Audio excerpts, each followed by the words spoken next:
You are watching Mid-American Conference Football on ESPN, where we welcome you to famed Dick Stadium on the campus of Kent State University, where today two MAC programs with renewed energy clashing, looking for a big conference win today. I'm Anthony Lima, joined alongside my bell cow back. That's Doc Holliday. Two labels for these two new coaches, one interim, the other Heisman Trophy winner. Well, you have a superstar football player in Eddie George. He wants to be a superstar coach. He's off to a great start right now. Had Tennessee State doing some great things, and so far Bowling Green doing the same thing. And then you have Mark Kearney. He's an interim tag on his label. He wants to take that off of there and be the permanent coach here at Kent State. Well, BG, now they're looking for that first road win of the year. How do they go about accomplishing that? Well, first of all, you got that dog on the end, David Afogo, 6'3", 245 pounds. You talk about you want to keep Drew DeShields in the box, and one of the best ways to do that is with Afogo. And then on Kent State's side, you got DeRillis Clark. He likes to make teams go, damn, and he's done that a couple of times. 2 kickoff return touchdowns. I think that leads the nation. He's averaging about 30 yards per kickoff return, so that's how Kent State can get an advantage in this ball game. Special teams with my guy, DeRillis.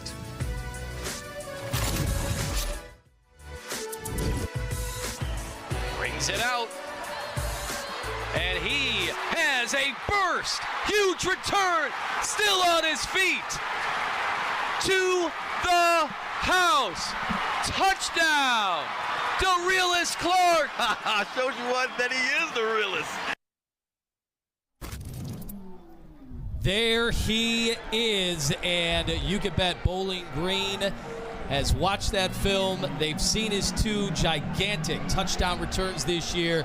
And that was a focal point this week for Eddie George, the head coach of Bowling Green. Well, they call him the realist, the largest. He's the man when it comes to kickoff returns. And when you have ball games like this, special teams can be the reason why you win or lose ball games. And so far, DeRillis Clark always has Kent State in a position to win the ball game. 30.58.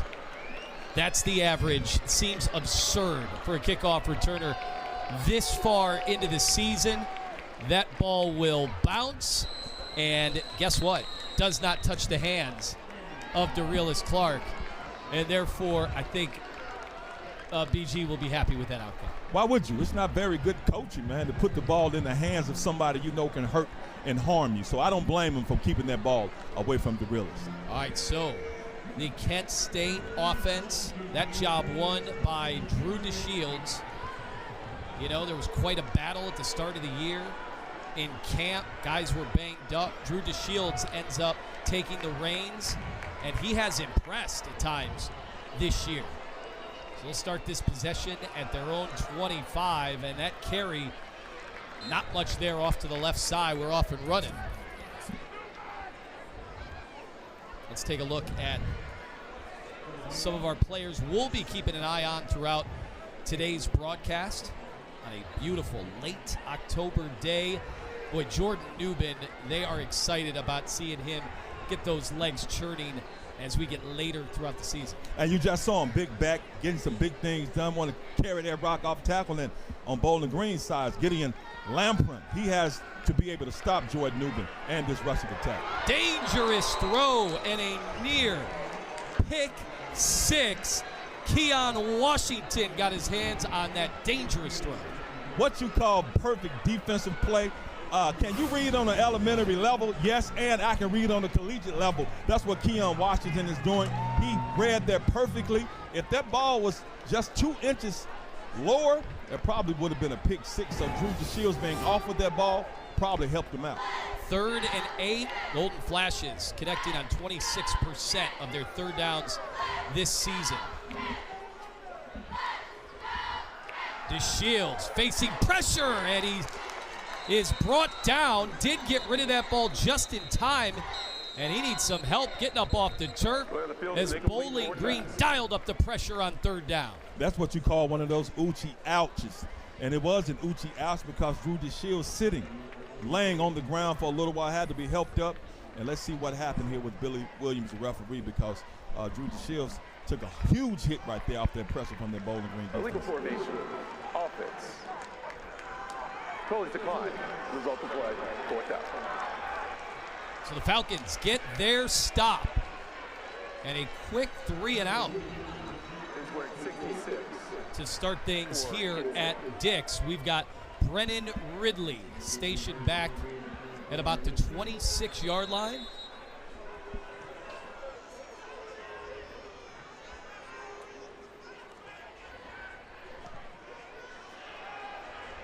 And that ball sent away. Not a particularly great punt, so some nice starting field position for Bowling Green as they want to get their offense going. And, Doc, they want to get that run game going after the 33-yard punt. You have to be able to tote that pill, especially when you come into a situation that Bowling Green finds themselves in.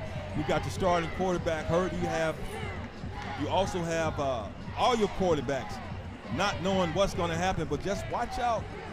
My man, Barron. Yeah. This is what he does in Tony the Sports Guy. That is the only throw in the career of Baron May, who's going to be the quarterback. That was in the bowl game last year. It's one of those trick plays, the 68 Ventures Bowl, and now he has the job, at least for today, with some injuries, and he's going to scramble, and that ball thrown right into the turf. Didn't go as well as it did last year in that bowl game. No, it didn't, but you can see the confidence and how much belief Eddie George and this Bowling Green offensive coaching staff have in Baron May, because even though he hasn't gotten a lot of time, hadn't gotten any time, the first play of the game you would think would be a run. No, he goes back there empty backfield and has him roll out, throws a pass, and the receiver was open. He just, maybe nerves are on him a little bit. He threw it right to the turf. A little bit of misdirection. Trying to get out off the sweep was Kadarius Roberts, but Kent State a nice job limiting the damage there. That's just what you call speed. They call it a rocket sweep, and he shot out of there like a rocket. Roberts right there picking up some great yardage on second and long and putting that Bowling Green offense in very good position with third and short, third and 3, third and 4 right now, but still with some great blocking on that rocket sweep, that rocket. And I love what he just did, but Kent State did a good job of pursuit. BG trying to improve on 34% on third down, and that ball, what a grab! Over the middle of the field. A leaping grab that time by Jaron Johnson, the tight end. Well, they call him J.J. Johnson, and this is dynamite. That's just a snatch right up the hash. Jaron Johnson double team. Really didn't matter because he says, I'm bigger than you, and I'm bigger than you. I'm going to high point it. I'm going to claw it. And such a great reception, great completion. Bowling Green offense rolling this first series. Down to the 34-yard line already this drive. Having some success. The handoff on first down. Big hole up the middle and a bruising carry by Chris McMillan. I love great running back play. You see Chris McMillan, great feet, great blocking by the offensive line, and Chris McMillan is able to find the hole. And it's one thing to be able to find the hole. It's another thing to be able to explode and get through it. Great run by him. They're going to rely on him a lot today because that weapon that they have in Cameron Petaway, we haven't seen him yet, so I don't even think he's playing. Another handoff. Some speed at the start of that run. It is about a 3-yard carry there to start things on this series. That carry for Bowling Green, they said they were going to get a bunch of guys involved, and they did it right there with Austin Dendy. Eddie George relying on that running game, and why wouldn't he? He's a great running back, and he feels like he has some good running backs that can take advantage of this Kent State defensive line. A fake to Dendy inside the catch. It's enough to move the sticks as they went over to Trey Johnson, the nice throw and catch. I love that. It's just a play action, quick slant, get him.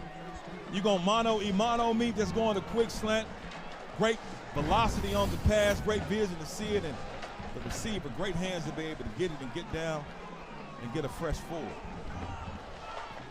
So they had good field position, and the first drive, Bowling Green marching right down the field. From the 12.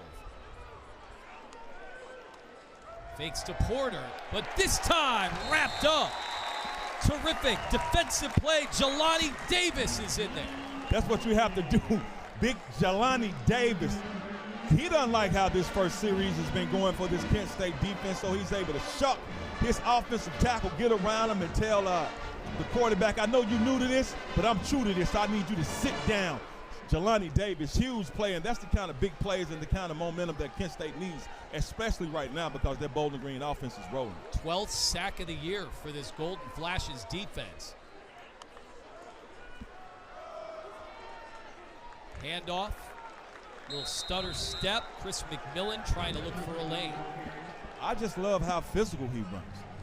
Coach George talked about Chris McMillan, and he also talked about Dendy, and he said, as I said, he said he was going to rely on their rushing attack today. And why wouldn't him when you have a new quarterback in there? Your starter is hurt and the reserve is hurt, so you have to go to something else, and that running game is going to be something that he feels like he can take advantage of this Kent State front four and this front seven here on this beautiful day at Dick Stadium.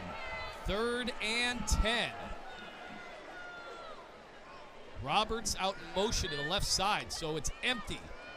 Here comes the rush. Ball thrown into the end zone. A twisting, contorted move, and a touchdown grab. Incredible way to start things out as Jacob Harris retrieves his 4th touchdown of the year. Bowling Green is on the board. You talk about being a contortionist. You have the quarterback with the back shoulder, so not only is Jacob able to do the back shoulder, comes up with a great catch, able to twist his body, being a big body, and just put one hand out there, one arm out there, and just grab it. Beautiful ball, beautiful throw, but even better catch and able to get down and get 6. Jackson Cleather, a good hold. The extra point is good. What an opening drive for the Falcons. Took that good field position, marched it right down the field, and a nice touchdown throw from Baron May, but an incredible touchdown catch.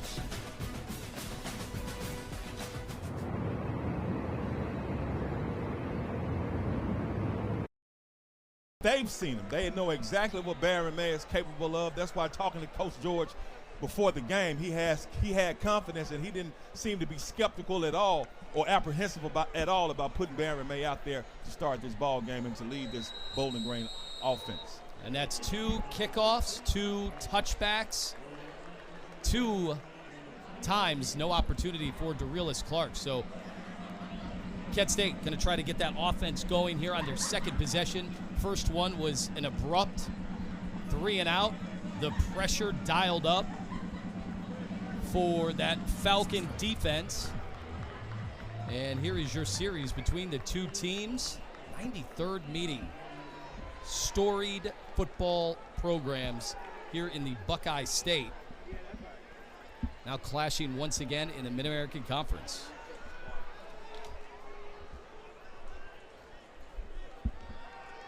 First down, handoff, running into a pile.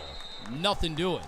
And right now, I know Kent State, they're trying to get Jordan Newman going, and I don't blame him because he's a big physical runner with a lot of talent. But right now, that Bowling Green front four is not allowing anything led by that guy right there, Branch Hayes. He's probably the defensive branch of this Bowling Green defensive line. And right now, the Falcons won that matchup just like they won their first defensive series. Trying to get Newman going. Wolford in motion. He's got speed. This time cuts it upfield, and a nice gain on 2nd down for Cade Wolford. And he's one of those players that Coach Mark Carney and the offensive staff wants to get the ball to, send him on the rocket sweep. In order to pick up good yardage, you have to have great blocking downfield, and I love to see the running back out there blocking for his other teammate. And they go quick. First down and more. That time, Jordan Newman finding a crease, and he took advantage. And he showed us right there why these coaches love him so much and the opposing coaches hate him so much, because not only does he have the ability to run you over, he can run through you, but still has speed and quickness to get downfield. You look at the numbers. I think it's just his 4th game playing this season, but he's averaging 4.5 yards every time he totes that rock. And if you tote the rock 3 times at 4.5 yards, that's the first down, and that's what you want from your running backs. Under center. Pitch to DeRealist. Spin move.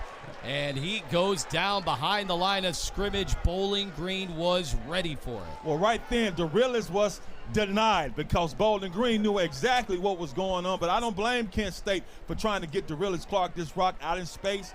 But Bowling Green, when you're on that side of the field, you want to keep everything inside of you. Don't let anything get outside of you. And the defender did a great job right there. Well, they knew they were going to try to get him involved this week a little more than they had. Throwing this one out of bounds, incomplete to Sebastian Brown. We got a chance to talk to, Kent State's head coach, and Mark Carney said, yeah, it's DeReal's coming along. They feel like he's getting better with the route tree. They even call the packages that he's involved in the playbook. That is what they affectionately refer to it as. Well, when you have a player like him, man, even though he's done a great job in the kickoff return game, you got to try to find a way to give him the ball. That's what they're trying to do. DeShields spinning his way past midfield, but it was 3rd and 12. And a nice job by Bowling Green to make sure that those receivers could not get an opening. And that's what Bowling Green was going to do. Anytime you have 3rd and long, they couldn't care less about what the quarterback does as far as rushing, because we know Drew DeShields can hurt you with running the rock, but when you have that far to go, Bowling Green defensive coach, he understands that his team has more speed to get to Drew DeShields if he tries to pull it down and pick up the first down with his feet. He did that, and he was denied. Charlie Durkin gets it away. And retrieving it inside the 3, Bulls on the field. Brennan Ridley lost it, mad scramble. The Falcons did recover, but they are going to be starting their second possession way back inside their 5. Nearly a special teams disaster. And we'll see what BG is able to do with the football, their second time around when we return. Mid-American Conference football on ESPN.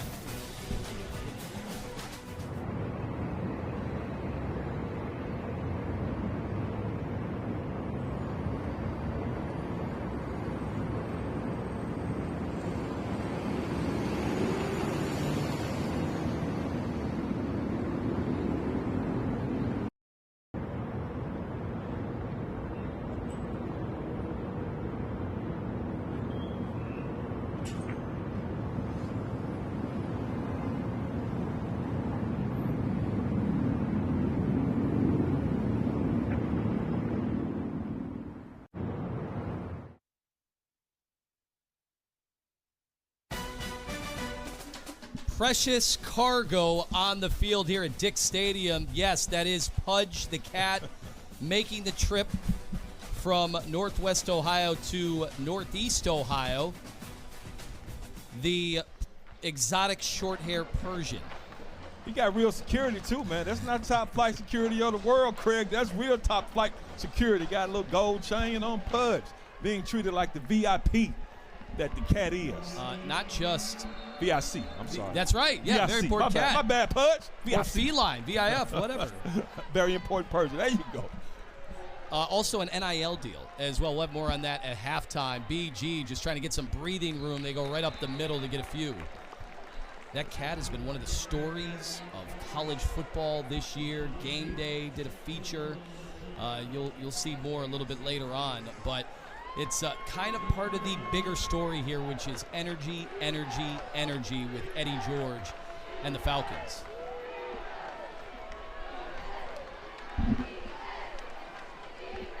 So from their own 6, out of the gun, got to be careful here.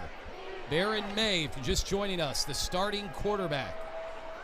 And he will turn around, hand it off. Chris McMillan, who, by the way, they call him Cat. So the felines are a big part of the story here at BG. But who's the big cat?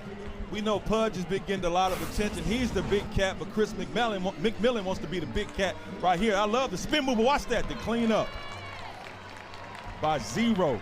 So Kent State still coming out here with physicality, with a great opportunity to get Bowling Green with the 3 and out and possibly get a punt and get the ball in great field position. Nice job, Mason Woods. 3rd and 3. May will take it directly, was looking for running room, and that should be enough to move the chains. That's a crucial first down run. Oh, that's personality and physicality as well. Talking to Coach George, he was talking about Baron May. That's one of the things they say they like about him. They said not only can he go back there, he knows the offense, he can set back and swing it and think it, but he can also ring it with his legs, and right there he was able to ring up a tough run to get a first down. Well, how about on the opening drive? Eddie George allowing the QB on the road in conference play to throw it, and he went 3 for 4 for 41 yards and the touchdown. The pitch, trying to get to the outside. A nice first down run, but a late flag is thrown that could nullify the action with Allen Middleton getting that pitch. Good speed, nice little misdirection that Bowling Green is coming out here with. And I see what he's trying to do. You pop him with the physicality, but then you try to hit him with some speed to keep him confused. Holding, offense, number 55. 10-yard holding from the spot of the foul. Correction, half the distance to the goal. Remains first down. All right, so that negates the nice play, and now BG feeling like they're right back where they started. Penalties were an issue last week, something they tried their best to coach out of them 15 times. They just thought they lost their composure, 125 yards. And, you know, some of the conversation was they got a little too high maybe after that win against Toledo, which was a mega victory. Yeah, it's mental focus and mental sharpness, and that's something that Eddie George wants them to clean up. Nice patient carry again up the middle, getting out to the 15-yard line for Chris McMillan. I like McMillan. I see why this Bowling Green offensive coaching staff and the head coach is so high on him, because I like to watch running backs' feet and vision, and he has great feet, has great vision, but now Bowling Green not in a great situation with 2nd and 9 right now, but this Kent State defense is in a great situation that they can get a couple of more stops. Another handoff, wrapped up at the line of scrimmage. A great defensive play from C.J. Young, who was all about it from the onset. That's what C.J. Young is about, man. He makes plays. He just knows where the ball is. He can find the ball almost like he has a radar. But it's one thing to be able to find the ball and get to the ball carrier and bring the ball carrier down, and he had the strength to do that. Just great anticipation, great vision, great instinct, and a great tackle. 3rd and 10. Another tough 3rd down spot for May. Kent State brings 4. Time to throw. A crease and a catch. R.J. Garcia, the second. And that is another 3rd down clutch throw. And I see what R.J. Garcia did. He just runs his route, stop route, just find the hole, turn around, and Baron May gets it, but still throwing the ball too low, because had he got the ball up just a little higher, he would have given R.J. Garcia to catch that ball, turn around, and make a play. But nevertheless, he's able to get the crossover like he just showed you and get these chains to cross over to a first down. Markel Porter in the backfield this time as they bunch up the formation. He'll take the carry, avoids Woods, stays on his feet. Oh, he was one missed tackle away for breaking that wide open, but what a crafty run. Oh, that's what you call slithery. That's what you call being slithery. Look at that, jump cut, get out of here. No, my guy, you have all wrong, Moses. We ain't part no Red Sea right here. We're gonna part this hole and I'm gonna get through there. That's just some great feet. Mr. Porter, beautiful run.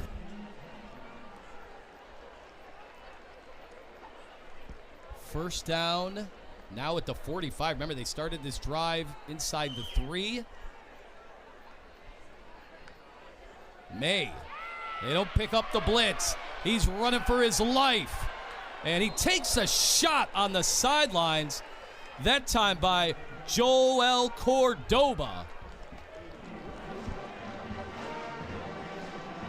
Cordoba trying to officially welcome Baron May to this football game, and I don't blame Kent State for bringing some pressure because you have a new quarterback in there, but Cordoba's like, get out of here, sit down.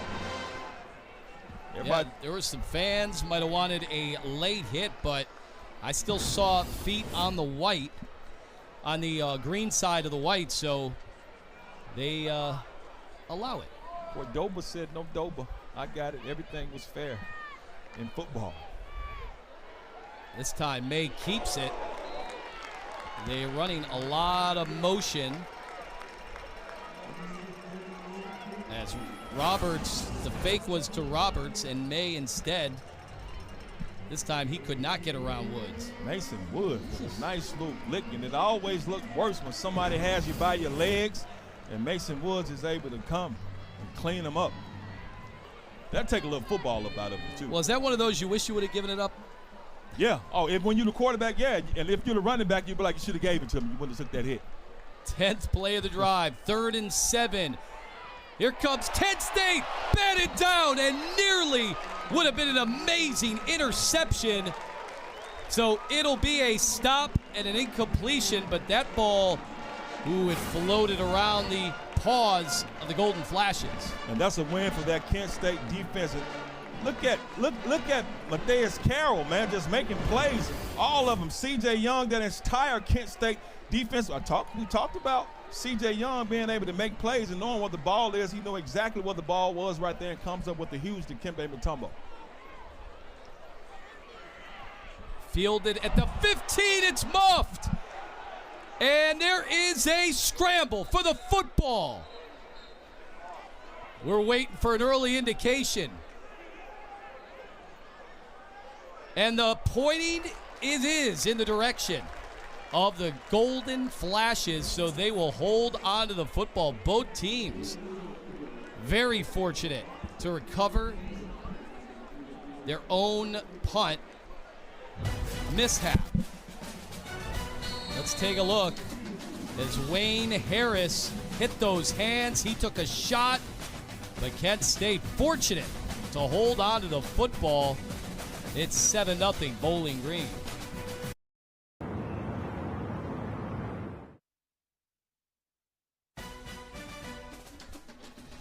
So Mark Carney here as the interim head coach, one of 11 interims right now in college football, as apparently buyout is something a bunch of programs seem okay with around the college football landscape, but Carney's done a terrific job already. This has been a noticeable improvement in so many areas. It's not only that, not only the way they play, but how they approach the game and the discipline they play with. I'm extremely impressed with what Mark Carney is doing so far here at Kent State.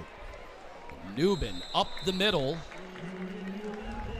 about 4 yards on first down. But, I mean, that graphic, the names on the right side, I mean, those are household college football names, and the wheels continue to turn here in college sports these days. We got one in the books already.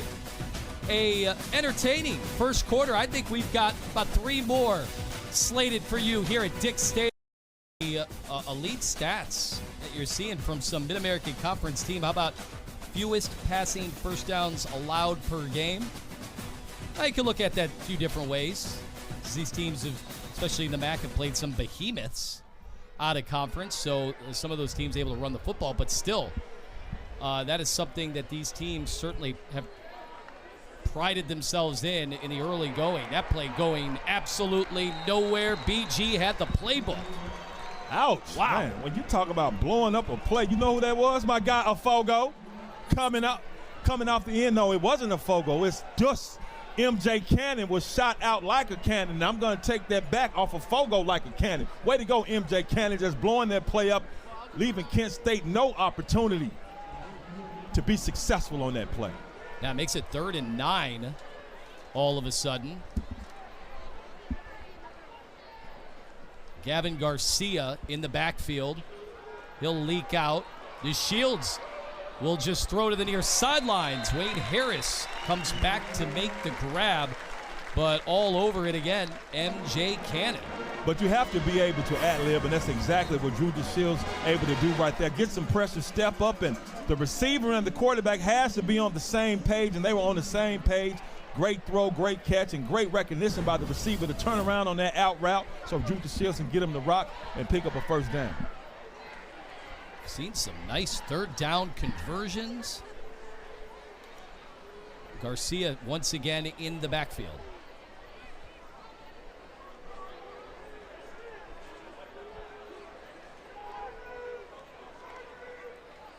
Garcia, the carry, again bottled up. The defensive line of the Falcons making a statement so far early today.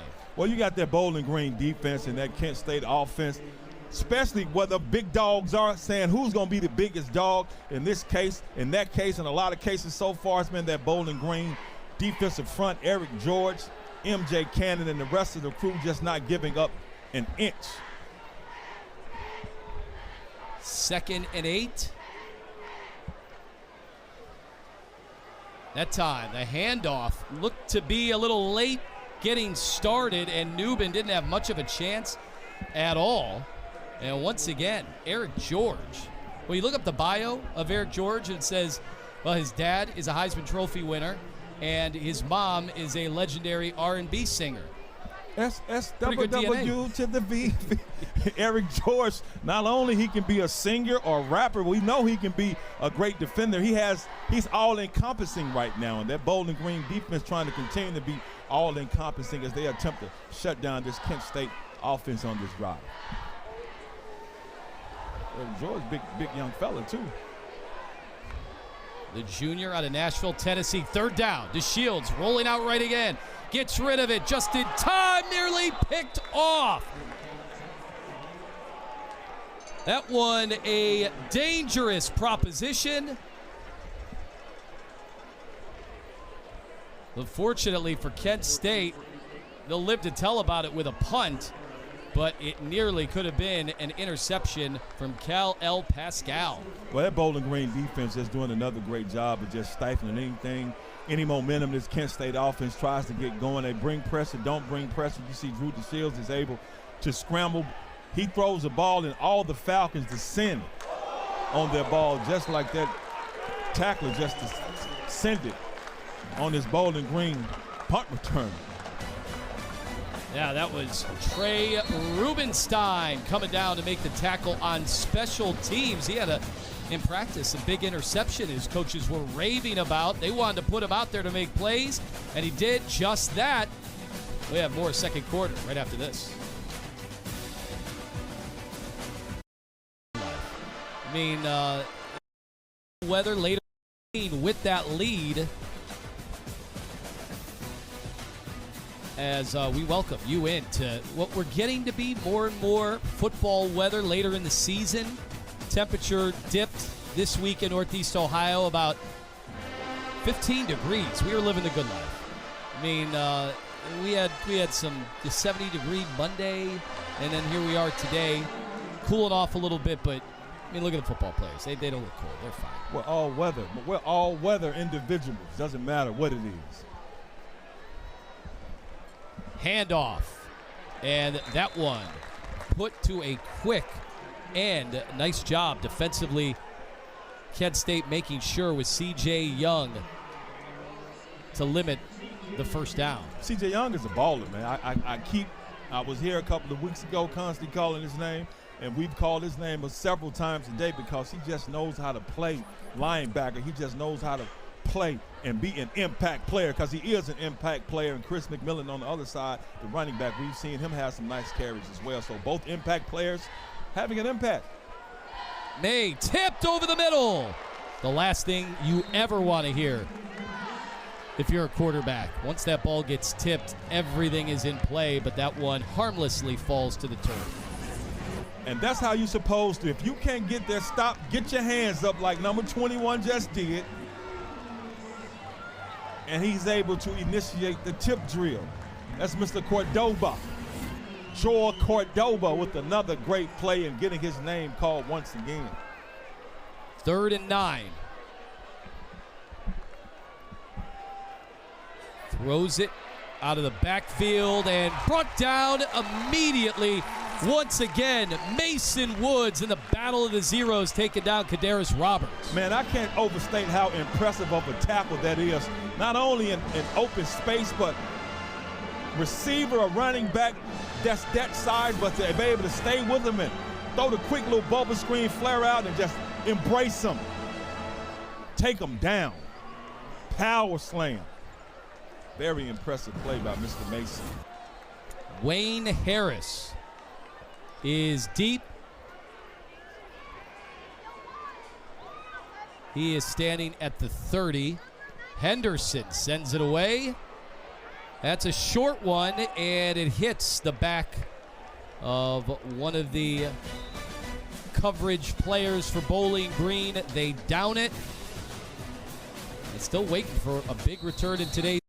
We hit winter time, but you get into the meat of the season where every game is extremely important. This ain't like the preseason, the first couple of games of the year. So, of course, we got some great group of games next week in Maxon, just like we have every weekend.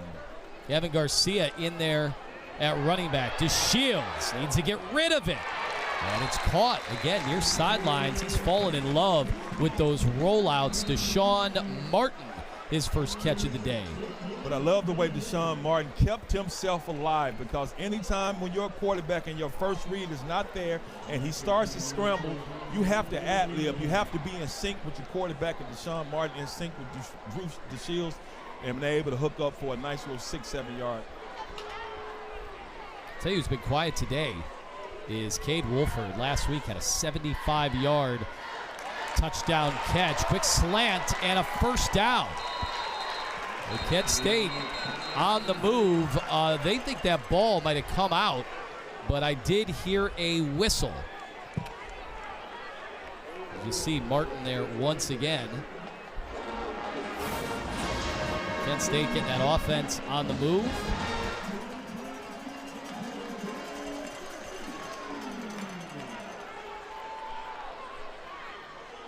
I think he was down, and Kent State going quickly with the run on first down. Didn't get much.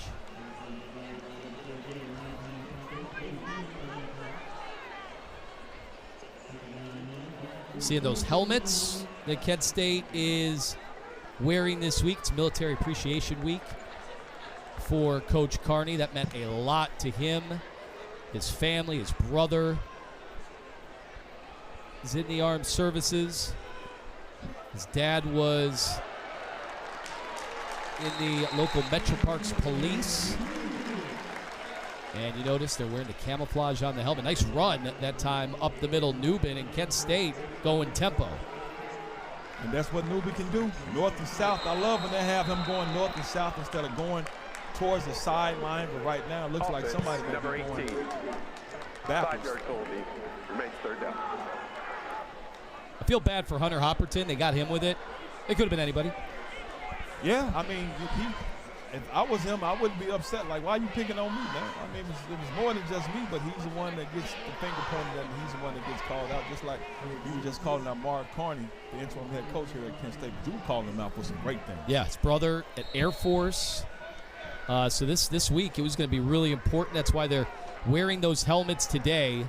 It's all part of developing an identity here in this program. That ball floating, diving, near grab. Just out of the outstretched arms of Cade Wolford. Would have been a biggie. It would have been a hugie. And you see Cade Wolford, and I like Drew DeShields because he threw this ball to a spot. He didn't throw the ball to Cade Wolford. That's something that they've been dancing and working on.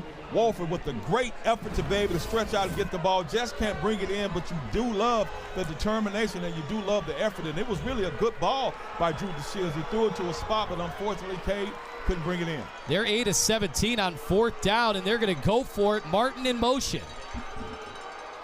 His Shields over the middle. It's caught. Still on his feet. Big play. Christian Berry delivers on fourth down. Christian Berry with the very, very good play. If they're going to leave the middle of the field open, Drew DeShields is seeing this. You just tell Berry, look, just go down the hash. I'm going to give it to you. That's exactly what he did. Not only was Berry able to catch that rock wide open, he was able to get some yak, and that's some yards after catch. So I'm not talking about yak that you drink. I'm talking about that yak that's that positive yak that has some positive feelings right now for this Kent State offense. Now Bowling Green, the trainers out tending to Caden Marshall. who has been a big-time replacement for another linebacker who was having himself a terrific start to the season in Dorian Pringle. He, unfortunately, is out for the year. So the Falcons can ill afford any more absences there from the linebacker position, but he was able to come off the field. And talking to Bowling Green defense coordinator Brandon Fisher, he was talking about how important not only his linebackers are, but that Mike linebacker, specifically Dorian Pringle. So not having him has been a huge blow to this Bowling Green defense, because Brandon Fisher says that Mike makes the call. If the Mike is wrong, he's wrong, but everybody else has to be right. He doesn't really worry about it. So we know how much this Bowling Green defense and Brandon Fisher relies on his good linebacker play. Operating out of the pistol, Wayne Harris getting set there in the slot, and now he's in motion again. Little too much time. Flags are out. We're going to hear from our referee, Billy Williams. 54 of the offense. 5-yard penalty. Remains first down. That's twice on the drive that they've been flagged. This time, the redshirt junior, Dustin Morrell. And that takes them back 5 yards. 1st and 15. Same formation. They'll go with the pistol.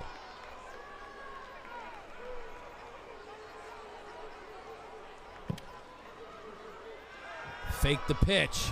He's got to run now. DeShields stepping up. Wide open and dropped. Wayne Harris, his eyes got as big as you can imagine, and he just couldn't corral the football. Would have been a touchdown.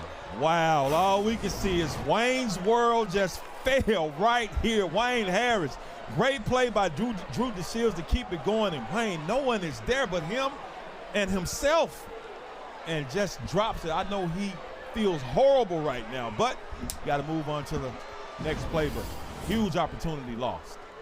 Life goes on. 2nd and 15 to Shields. The screen is blown up. Gideon Lamprin, middle name ESPN.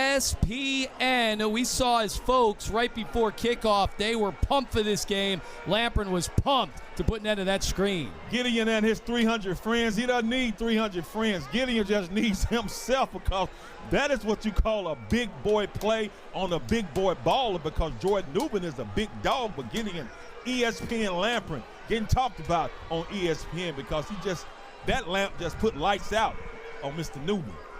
Well, 3rd and 18, Kent State going backwards. Newman tries to get some of it back, and that is a rumbling run down to the 18 to make a potential field goal attempt a lot more manageable. And that's what you have to do when you have 3rd and long like that. You can take a shot to the end zone, but I'm pretty sure that Kent State offense, specifically Drew DeShields, is still kind of down with Wayne Harris dropping that touchdown, so now they at least get a field goal attempt. 35 yards from the right hash, Will Horisco. He's 2 for 3 on the season. And that one puts the Golden Flashes on the board. And that is their first red zone field goal attempt this year. It's good. Cuts into the lead. Both teams are now on the board. 7-3 our score at Dix Stadium.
And we got to come back to this. Kent State just missed opportunity. Great play by Drew DeShields, but Wayne Harris not going to get hit.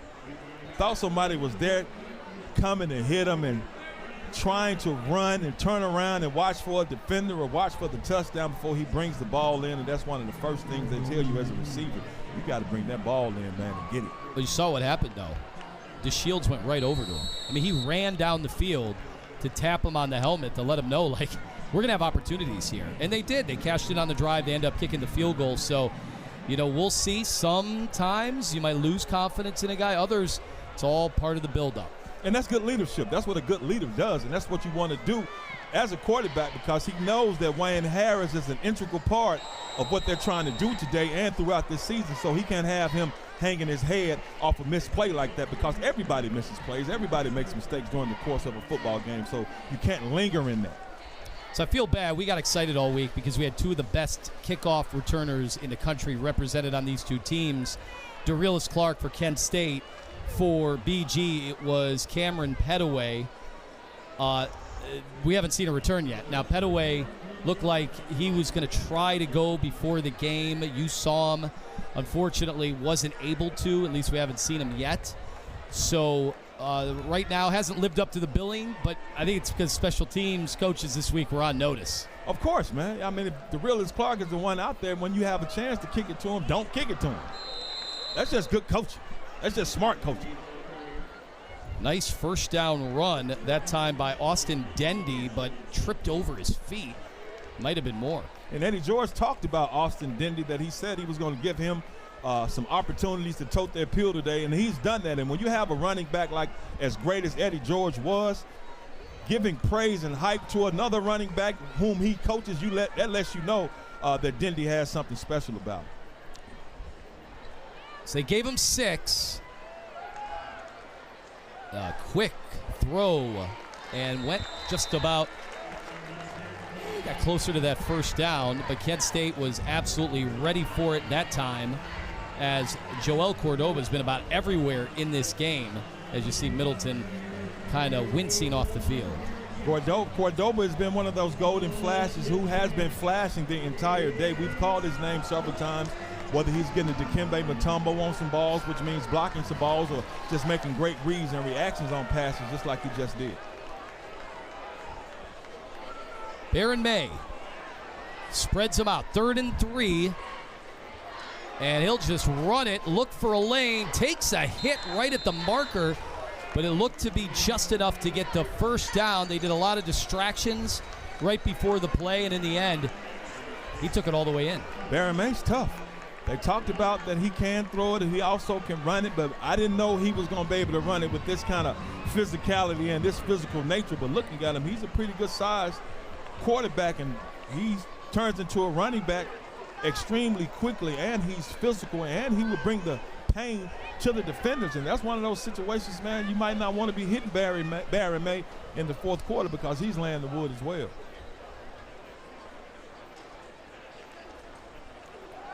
May rolling out left. Now looking for his target, but that one a low throw. We've seen a few of those today. Allen Middleton was the intended target. You have Allen Middleton out there on the double move, and eventually comes up on a deep out route, and Baron May just can't get the ball to him. And just like you said, we've seen several throws by Baron May today. He just needs to get it up, which means he needs to square his shoulders and set his feet and actually get good posturing and good positioning when he's throwing this football, because right now some of them are going down right to the ground, and that lets me know he's keeping the ball in his hand too long.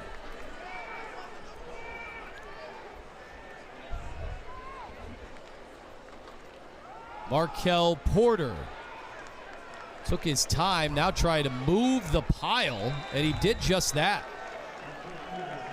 Look at where he took contact, right around the line of scrimmage, and then dragged everybody about 5 yards. That's why they always tell you, especially as a running back, and even if you're a receiver who gets the ball and you turn into a runner, never let your feet die. Keep your feet alive, keep them moving, because when you keep them moving, you keep the play alive, and even though you may be stopped, but you're still churning with your legs, that allows some of your teammates to come help push you along, and that's what we saw right there. 3rd and 6 for Baron May. And he is in trouble. staying on his feet down the field, and a near one-handed attempt, but a flag is on the play. He was looking for Jacob Harris, just threw it and hoped, and they might have got the call.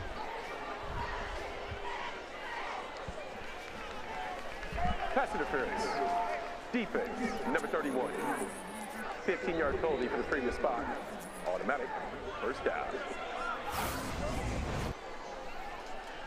And you see Baron making something happen. And look, he's holding him and pass interference and a couple of different penalties. And I know 31 he's celebrating, but you can't celebrate after committing several penalties, and that's exactly what he just did. And Jacob Harris just turns around and points at him and basically says, aha, they caught you.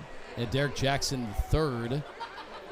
BG wanted to clean up their mess of penalties last week. Another bruising hit, and trying to stay on his feet afterwards, Austin Dendy took that shot and got a few more yards. We got some grown man football going on out there. I love the way these running backs are going off tackle and coming physical, but I also love, and this coming from both sides, I love the defenders on both sides meeting these running backs in the holes and letting it be known that it's going to be mano-a-mano. So we have some very aggressive, very physical big boy football being played out here. All right, 2nd and 6. Dendy is in the backfield. He'll get the carry. And he got a nice block on the right side by his tight end, Jiren Johnson, who then got into it a little bit.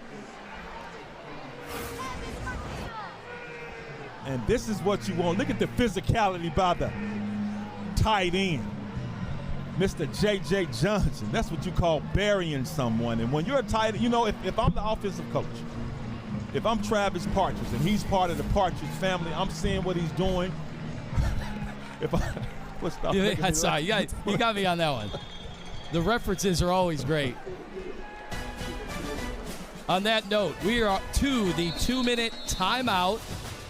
7-3 Bowling Green, and they are on the move. Both teams with all their timeouts. Could be opportunities here coming up.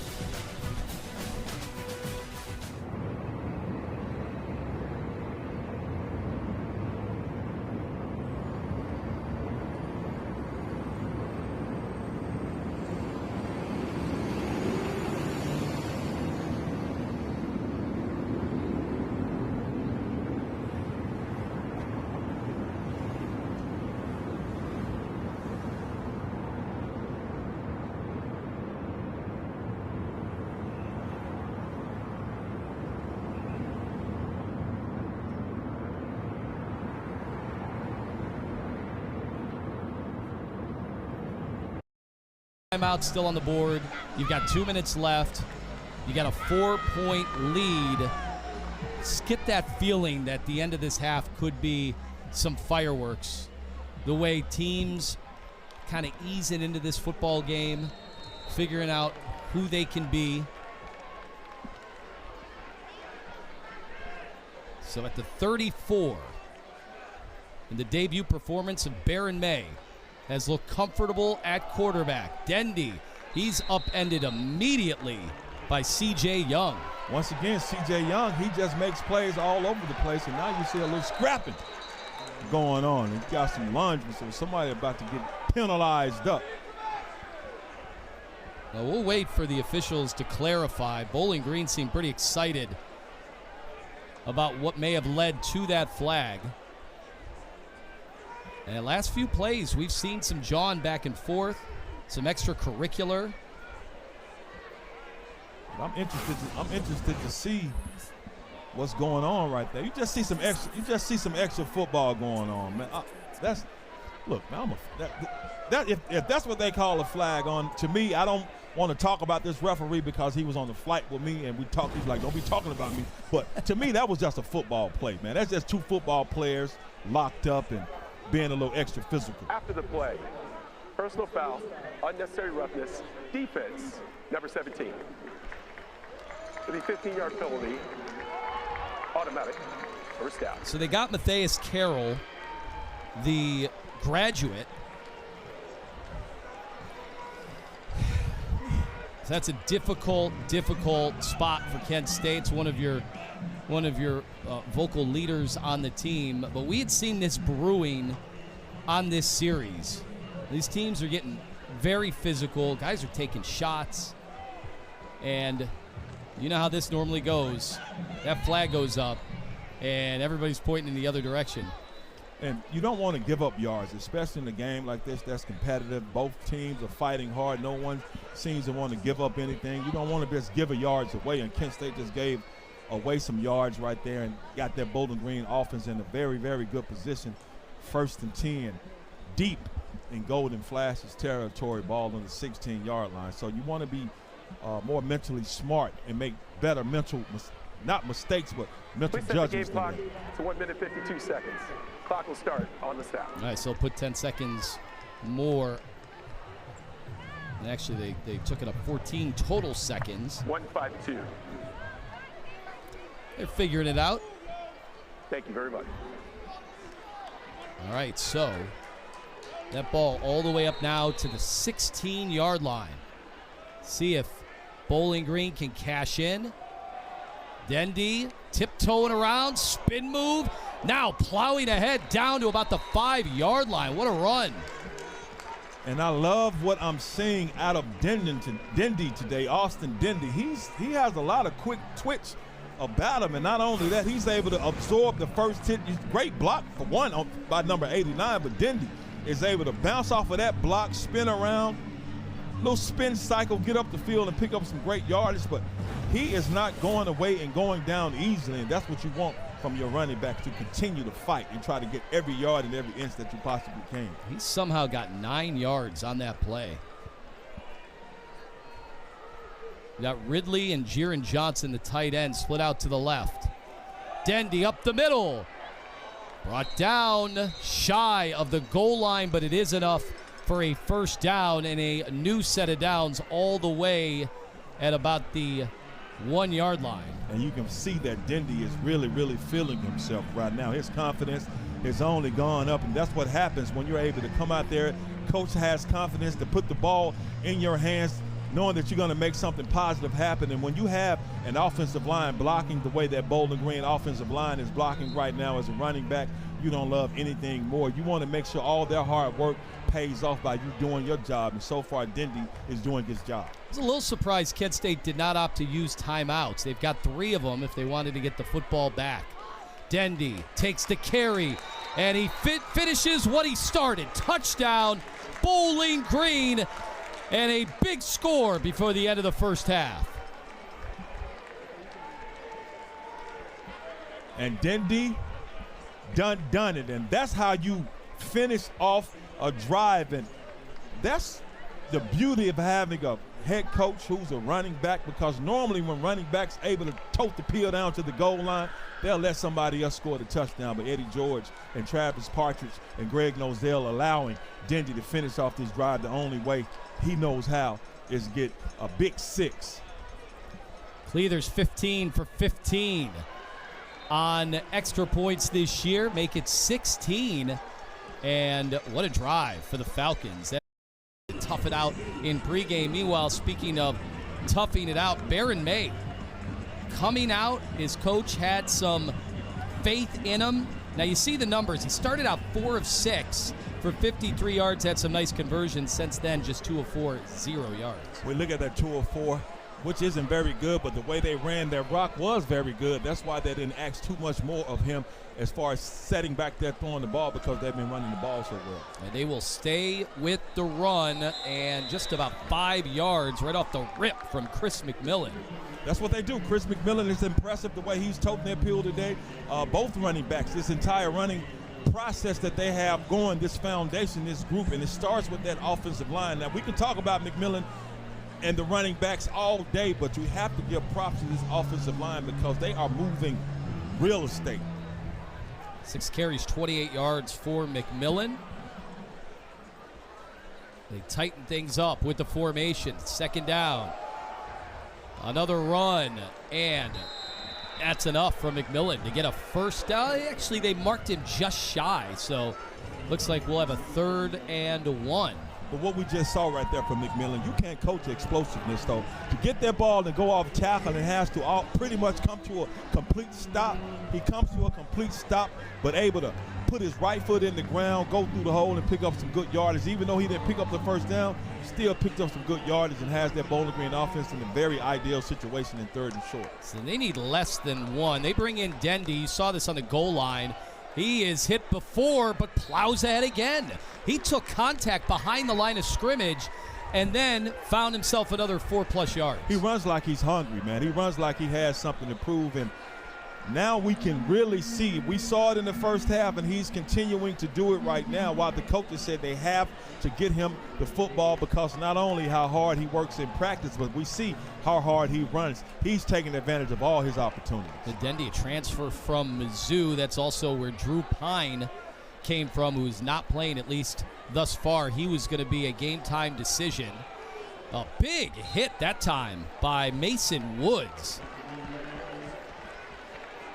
You want your linebackers to lay the wood, and that's exactly what Mason Woods did right there. We can talk about Dendy all we want. Mason Woods tired of hearing about it. So even Dendy with a nice little run, and look at the cut, jump cut, gets up the field. But Jakob, sit down, my guy. Twists and turns him like Chubby Checker. Boy, they got him from both directions that time. C.J. Young as well. Fullback into the game for BG this time. Rolling out, getting rid of it, man in his face, and a near skying grab from Brennan Ridley, but couldn't hold on to it. That time, May took the hit while delivering the football. And it's such a tough throw for Barron, man. He's throwing across his body, but still able to get it out there, but just great effort by Ridley to even get his hand on the ball and give himself an opportunity to catch that. But Barron May just rolling out against his body, throwing against his body.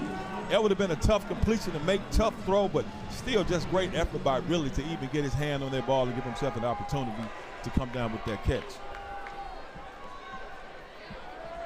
Here's May. He's going to take off. Getting some blocks, but the flag is throw, which would likely negate what was a diving first down attempt from May. That was right out in front of the official.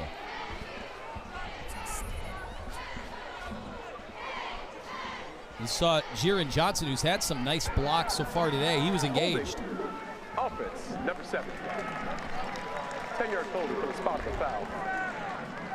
Remains 3rd down. And that's one of those situations. You have Johnson, you have him engaged with the defender, great blocking, but a lot of times that you see him, he had him embraced and he was hugged, and it was almost a flop by the defender. He fell backwards. Called him out. When you see the referee, what he sees Johnson's arms wrapped around his torso, so that's almost an easy call to make when you're looking with your eyes whether he had him held or not, because he definitely had him in an embrace. And a lot of times when you're embracing someone, the referee's going to look like that as you are hindering them from moving. At BG, their 3rd penalty today. They had 15 last week. Big source of contention from Eddie George. May again takes the hit. This time it's caught. R.J. Garcia to the 45-yard line. Big play on 3rd down. I just love their route combination. If you see, you have number 11 coming on with a shallow cross, and then you have R.J. Garcia coming on the deep dig, and he just places the ball there perfectly, and he's able to bring it down, and then we get the crossover layup. Boy, Barron May has made some throws with guys hovering around him. It's almost like he needs to feel that pressure, because we've seen some throws where nobody was there, and he threw a couple ground balls earlier. Another nice first down run. This is becoming a problem for Kent State's defense, because with the Porter run, it's another 2nd and short. They're just imposing their will on this Kent State front 7. And you talk about this Bowling Green offensive line, and I've talked about them. I'm going to continue to talk about them because a lot of times offensive linemen don't get enough credit. They should get all the credit right now, because not only are these running backs running hard, they have holes to run through. He'll throw it. May in the pocket. Down the middle of the field to Jared Johnson out to the 10-yard line. Using the run to set up the pass, and Bowling Green is in business. And it just looks like that Kent State defensive backfield was just confused because they let Johnson just release them and let them go. It's almost like somebody was playing man and somebody was playing zone and they weren't communicating. You had a defender on Johnson, but he just releases him and Johnson is able to get loose, gets all by his lonesome, catches the rock, great field position, and was even able to do a little dance. You saw Cordoba pointing, saying, no, you're supposed to be over here. I'm supposed to be here. And now BG all the way down there. The keeper, he's still on his feet. I didn't hear a whistle. As the officials let him play on. Unfortunately for the Falcons, the left guard, Jake Burns, is slow to get up.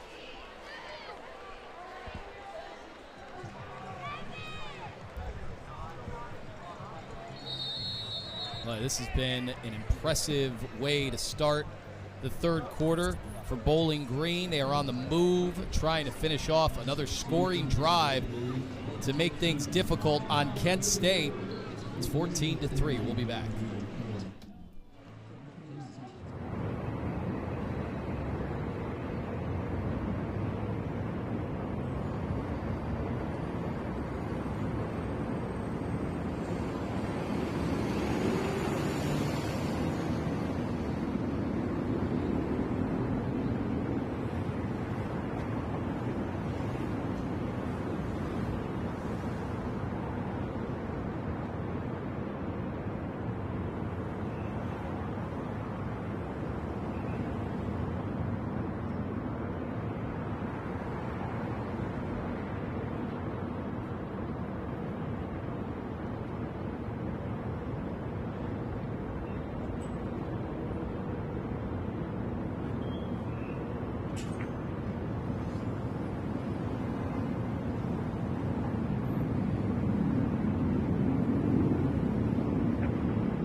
All right, Falcons finding some offense in the passing game. Looked like it had deteriorated a little bit before the first half, but some nice throws. Baron May finding Jiron Johnson, who is starting to assemble some decent numbers. I just like the fact that they are rewarding Jiron Johnson because he's been doing a great job in the run game. He's been blocking, so might as well call his number. And when they've called his number, he showed up to do some great things. And that was a huge catch and a huge play right there. And looking at this Bowling Green offense, we can see, because Eddie George, one of his mottos is chop wood, carry water, and they've been chopping wood and carrying that peel today. That's 41 straight games that he has been able to be productive. Right now, that's second in the NCAA. So Johnson, you knew he would put his stamp on this game one way or another. Yeah, I mean, Bowling Green is just, Kent State is physical, but Bowling Green right now is playing more physical than Kent State. And I would also attribute this to the fact that Coach George has his team clock in and clock out. Everybody has to hit the three-man sled at the beginning of practice and at the end of practice. And I can see how that is paying off right now. Third down, Dendy trying to get the push. And BG trying to signal. They thought he was in, but it looks like they will be stopped at the 1 yard line. And watch May here. Now they're trying to do everything they can to get Dendy down there. And here's the carry. And he walks into the end zone. Bowling Green, an absolute clinic on the drive. Caps it off with a touchdown for Baron May. Now, great read, great decision to keep the ball by Baron May, but you know why he was able to walk in all by his lonesome? Dendy has done such a great job of toting the pill, and he gave his body up.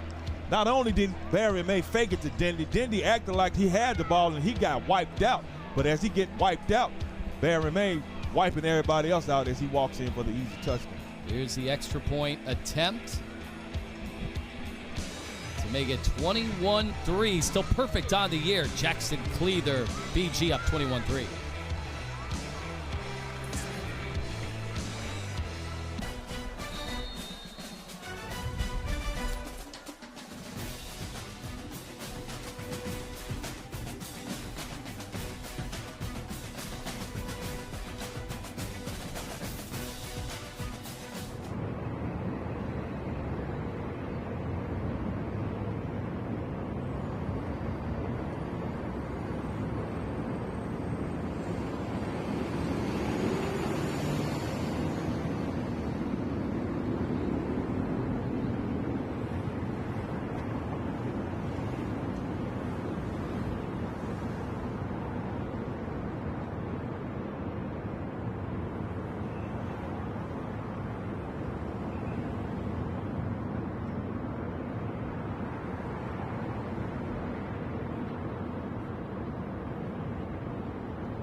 Kent State now needing to find some offense and in a hurry. They now trail 21-3 here at home as Bowling Green just has them completely flummoxed. The defense for the Golden Flashes not able to get off the field on third down the last few drives. And that one, another 6 minutes, 75 yards. And they made it look easy.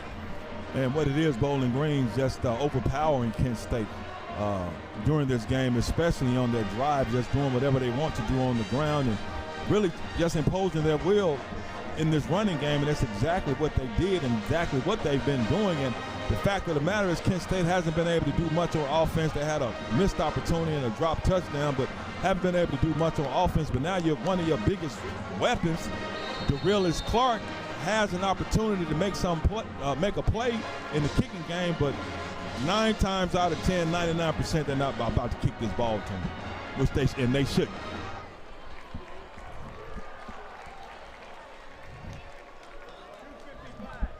Clark back there along with Kimbrough, and here we go. Clark will touch it in the return game. Breaks a tackle but stumbles and can't get past the 20. But you could tell everyone in the stadium holding their breath at the opportunity for someone who's already brought 2 to the house so far this season. You know, when I was trying to help us out, it's a reason why I said they were not going to kick it to him, because I was hoping the opposite happened, and the opposite did happen. But unfortunately for Kent State, what DeRillis Clark has been able to do so far this year did not happen, because Bowling Green, with great kick coverage on that, able to get an arm on him and bring him down. So DeShields only 50 yards through the air. So they've gotten in third downs, and unlike BG, they have not been able to keep the drives alive. Wolford in motion, DeShields. BG rushing 4. So about 6 yards on first down from Deshaun Martin.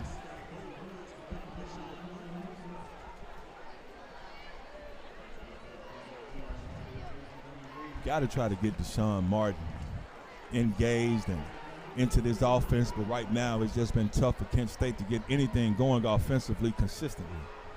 Also Wolford, who had that 75-yard bomb touchdown early on against Toledo last week. That time they're able to fit the ball in and keep those chains moving. As Kent State trying to find themselves a little bit of a rhythm. And I love that. That's Wayne Harris, man. Just get him the ball in space. Just tell him to run a hitch route. That's exactly what Wayne Harris just did, and Drew DeShields is able to get it to him, and they're able to get a fresh 4. At their own 39, DeShields has to unload early. He was faced with a dilemma right off the bat from your guy. You spotted him before the game. David Afogo was right there in on it. And David Afogo just telling Drew DeShields it's a no-go right there. We knew Afogo could be a menace on that defensive end, on that side of the field. And not only that, he was able to get the pursuit drill on Drew DeShields and making Drew DeShields throw that ball way earlier than he wanted to. Yeah, timing was all disrupted.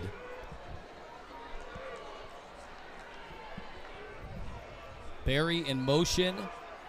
Newman trying to dance his way, may have got a yard.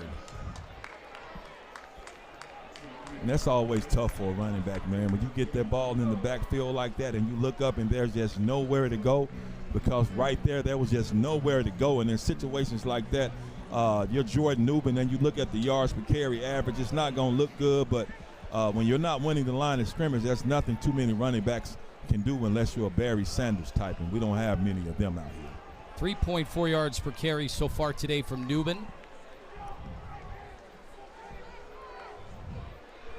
On 3rd and 8, DeShields pocket collapsing. He's going to tote it across the line and get even more. Another 5 after that, and a late flag comes in.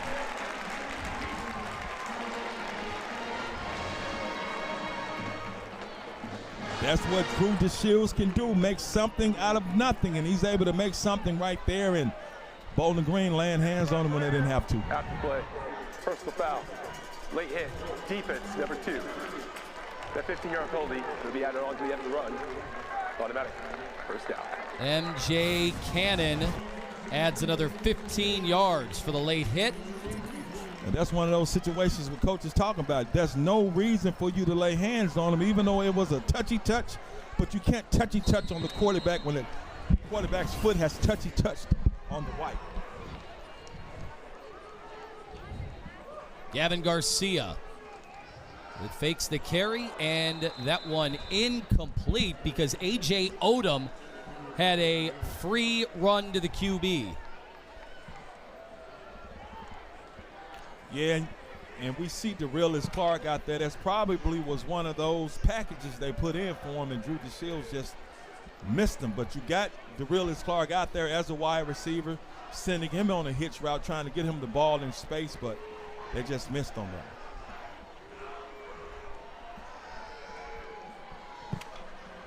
Wolford sprints across. Play action. Seam route. And this time it's caught. Touchdown, Cade Wolford. 29 yards. Kent State back into the football game.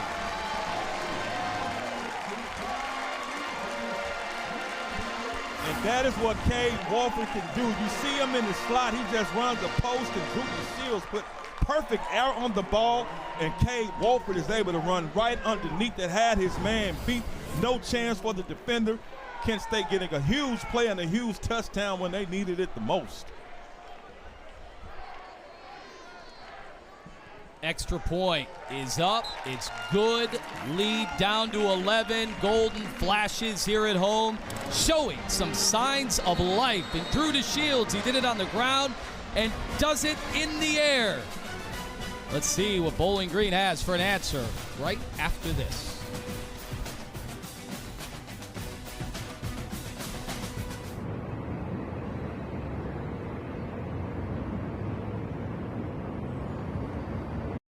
To 11, Bowling Green will get it next. How about so far today for Drew DeShields?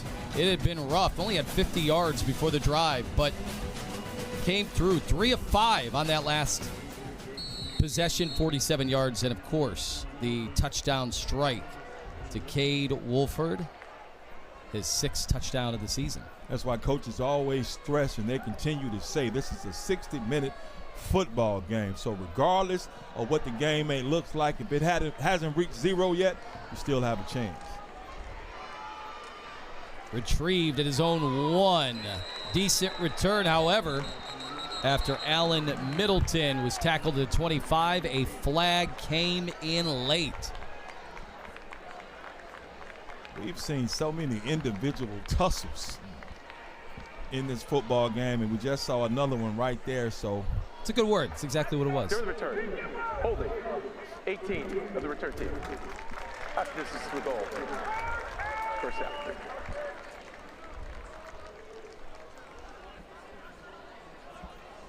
So that penalty really puts the Falcons in a tough spot. They move it all the way back to the 9-yard line. Yeah, Coach George talked about just having mental acumen, and we've seen Baron May. He's had pretty much physical acumen today, but Coach George says he wanted his team to play cleaner and not make as many mental mistakes, and we've seen some huge mental mistakes in this game so far. All right, bobbled the snap, and trying to stay on his feet was Kadarius Roberts, but 3 yards in the wrong direction after all of that. Roberts just did a good job getting what he could get, because that was almost a disastrous situation. Quarterback Baron May didn't get it cleanly, but still giving it to the running back, and even though it was all messed up, Terrell Miller coming in, just raising all kinds of hell, and just has him scrambling for his life. So 2nd and 12. Kent State fans starting to feel a little bit of momentum maybe on their side. May in his end zone, steps up, down the field, incomplete. Boy, he had guys on both sides of him. He aired it out to R.J. Garcia, but just not an accurate enough throw.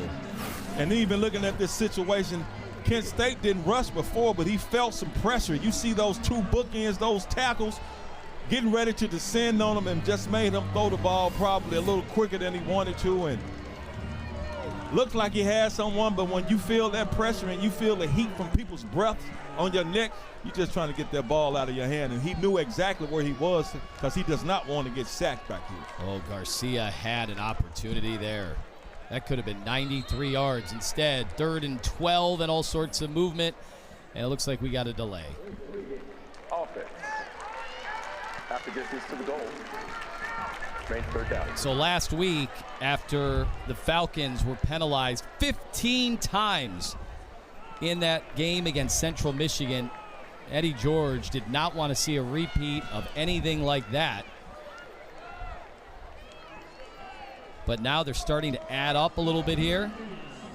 The 5th penalty on the day.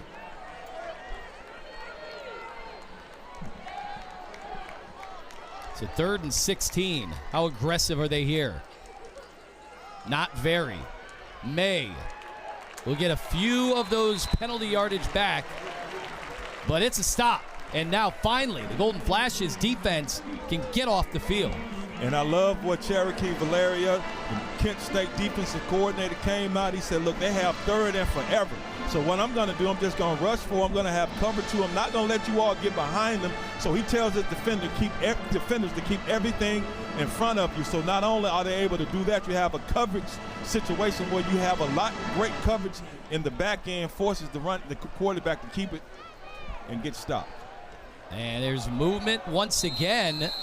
And, of course, both sides pointing in opposite directions. It's 4th and 11. Offside, 83, defense with contact. 5-yard penalty, 4th down. That's a little more breathing room, at least on this punt attempt from John Henderson, who was second team All Mid-American Conference just a year ago.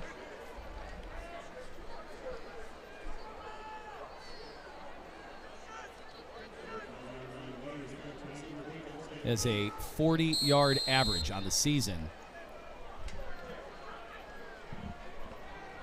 Wayne Harris back at Kent State's 45, waiting for this one. And it's short. Bounces straight up in the air, and terrific field position for Kent State. And this is all part of the recipe. We talked about how they get back into this football game. And part of it is Drew DeShields, and now he'll have a great opportunity. And when you have a quarterback like Drew DeShields who knows how to ad-lib, who knows how to keep plays alive, regardless of how well or unwell he's playing, it can help your ball club, and that's exactly what Drew DeShields has been doing today. He's continued to stay focused in the ball game, capped off by that beautiful ball to Cade Wolford from the slot on the post, 2-1 posing, and now Drew DeShields is posed up again and poised to hopefully put some more points on the board. And after just a 32-yard punt, look at this field position. Already past midfield at the 45. Handoff. Cutting. There's a burst. And it's going to be a touchdown for Gavin Garcia. 45 yards. See ya. When I say he shot out of there like a golden flash, like a rocket, Gavin Garcia hitting the hole like you want a running back to hit the hole. I want you to determine to get there. He's able to get there, get through it, then show some speed, and Gavin Garcia, GG, takes off. There's no penalty yardage. Well, they are going to take a look. Did he step out of bounds? Let's watch the footwork down the sidelines with Pascal trying to trip him up. The ruling on the field of a touchdown is under review. All right, from this view, I don't think there'd be enough to overturn the call. I can't say definitively whether or not he touched the white, but let's check it out again. And remember, it's contingent on the views. Maybe get a better look here.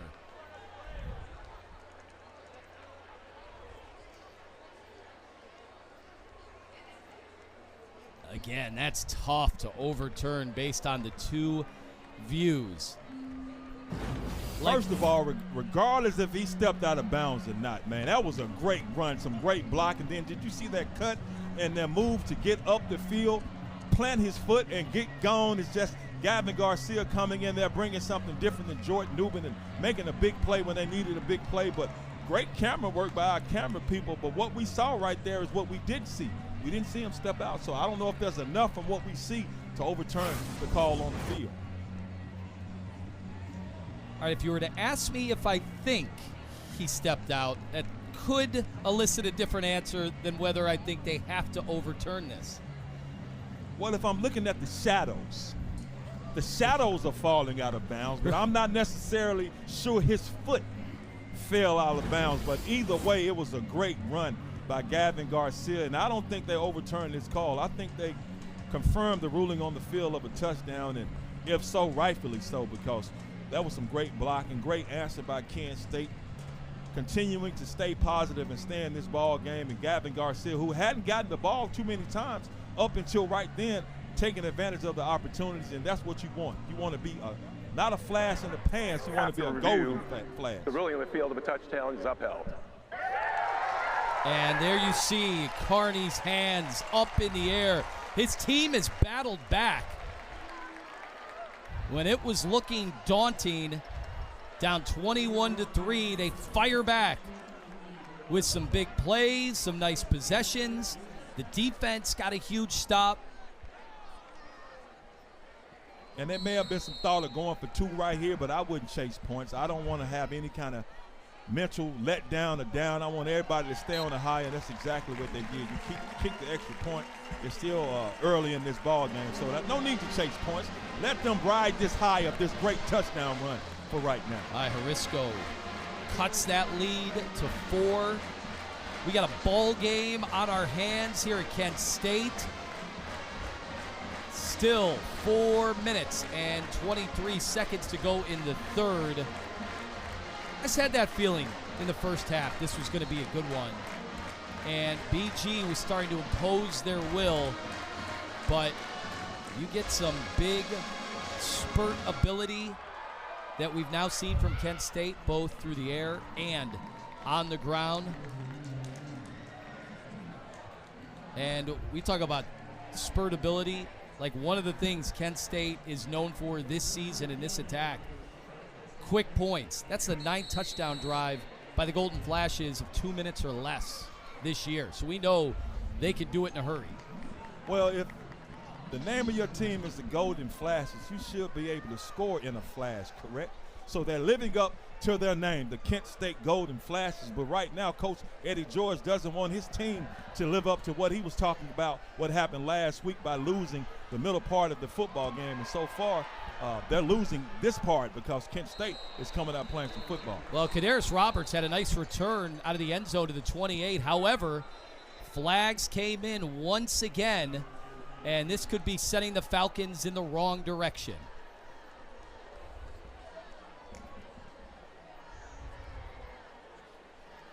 Yeah, you have to stay focused, man. I mean, we can't say that enough, but the mental part of football is a lot more important than the physical During part. the return, personal foul, illegal blindside block, number 44 of the return team.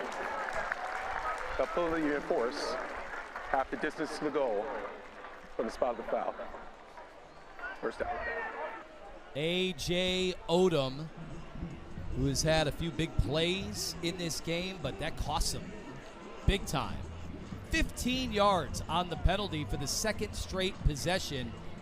Bowling Green way backed up. And you see Eddie George taking his hat off, rubbing his head, smiling a little bit. We don't know if he's smiling like, oh my gosh, we're still committing these penalties, or I can't believe you call a penalty on that. So either or, I don't know what he's thinking, but we do know where Bowling Green is pushed back once again deep in their own territory.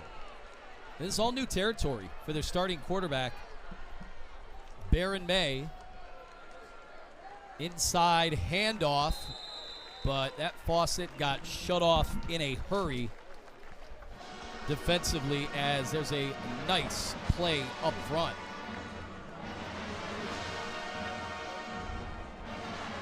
Thomas Aiden doing the big work inside. Bowling Green had 1 penalty in the first half. They've come out of the locker room with 5 more. 2nd and 6.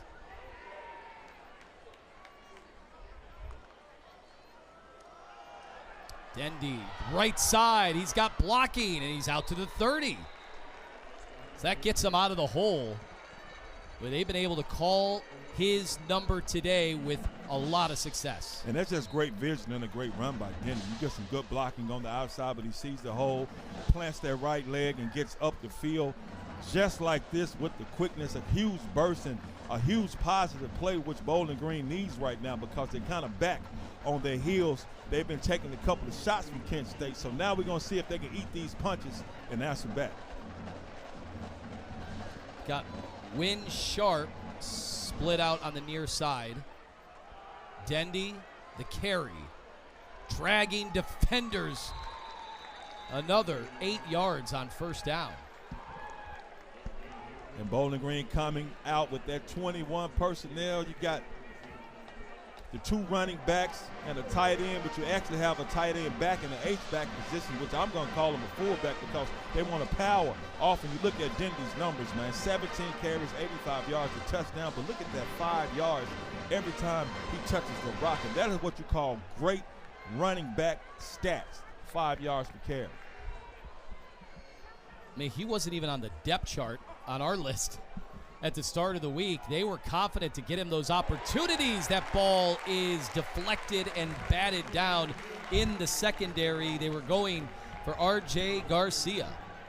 And you see Rawlinson with some great coverage right there, and he letting R.J. Garcia the second know that no, Rawlinson with some great coverage. You see him trying to go to R.J. Garcia on a quick slant, and Rawlinson just wasn't having any of it. Kent State subbing in some of their beef on that line. So 3rd and 2. We're at 2:19 to go here in the third. The keeper. And they got that pile pushed, and he emerges. Almost slipped a tackle. Would have been a touchdown. What a run. Baron May. That's one of those situations. They talk about how tough Baron May is, and they talk about that he can hurt you with his legs. So not only does he hurt him with his legs, he hurts him with the shoulder pass. He's able to power through those arm tackles and get down the field. And it's kind of strange to say you can't bring a quarterback down easily with arm tackles, but Baron May, you cannot bring him down by arm tackle. You have to be physical with him and really lay the wood on him, because he likes to lay the wood on other people, and he laid the wood, and he's able to lay his feet down the field with a huge run. Right now, Mason Woods, see him walking off with trainers right now, pointing to his midsection.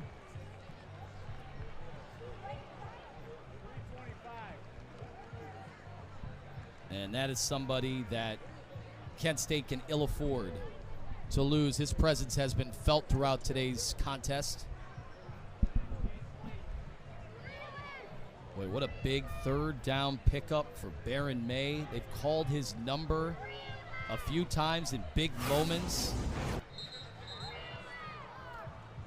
But the thing about it, Baron May is not the only.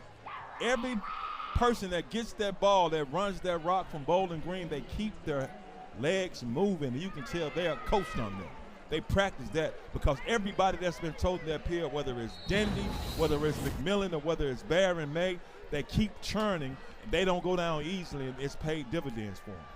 We saw great effort from Woods to try to bring him down at the end, but he paid the price for doing just that. As Chris McMillan back into the football game and getting a decent carry on 1st down. And see, that's another situation right there. We look at the yardage Chris McMillan just picked up. He picked up 4 yards, but he was actually hit 2 yards past the line of scrimmage. But since he runs so hard and runs with leverage, he was still able to pick up an extra 2 yards because he would not die easily. And all of these Bowling Green running backs are running the same way. As that clock continues to tick away already. Down to 1:15 here in the third. The pitch out. McMillan. Well, he broke a few tackles, did stay in bounds. Nice 2nd and 3rd effort. And you just said it, Anthony. Nice 2nd and 3rd effort, because Kent State, the defense, did a good job of pursuit, a good job of getting to the ball carrier. But once you get to the ball carrier, you have to be able to finish the job and bring them down. And Chris McMillan have a nice little day as well, 40 yards, 8 carries, nice little average, but still just running hard. Kent State they're matching Bowling Green's physicality in this 3rd quarter, but they just, once they get to the ball carrier, they have to finish the play. Dendy is in there. Fullback was in as well. He is wrapped up, and the Golden Flashes have stopped him on 3rd down. It will be decision time. 4th and 2. Bowling Green, they're looking over at their coach, Eddie George. Looking for a signal. Will they go for it? Will they kick a field goal to extend the lead? Only one way to find out. 3rd quarter, it's a wrap. That is the end. Stick with us. 3 down, 1 to go. We have a spirited affair here at Dick's Stadium. And better stick.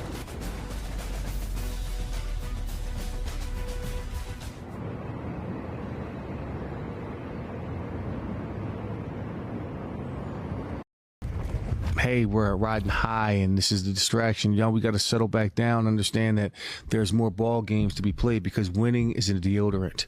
It covers up the stink of what's really going on. And there was a lot there that we had to grow and learn from, you know, from starting off fast to playing disciplined football to taking advantage of the opportunities that are given to you. There was a lot of opportunities that we left on that football field that can go unchecked if you don't check it.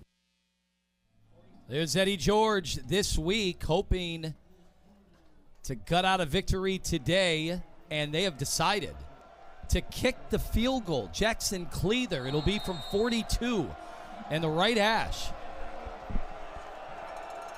He's made 10 in a row. Crowd making noise. Good snap, good hold.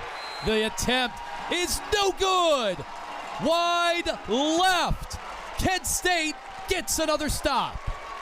And that's a huge break for Kent State, but I understand by Coach George trying to go for that field goal to give it a touchdown lead, but no go. And Kent State will have it next with a chance to potentially take the lead. Don't go anywhere.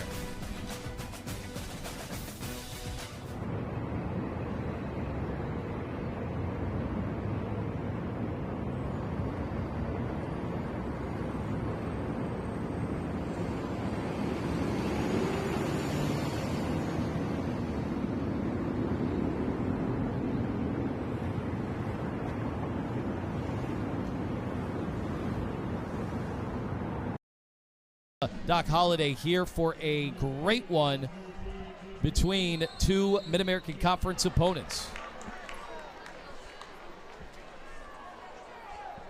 Kent State rolling off 14 points in the third quarter, throwing on first down. Complete to Deshaun Martin, and they'll give him about 7. And Kent State's like, hey, Bowling Green, if you all going to play up off of us, just a couple of double hitches, and he had 2 of them open. He had the slot and the outside receiver open, but he chooses to go to Deshaun Martin, who's able to pick up 8 yards.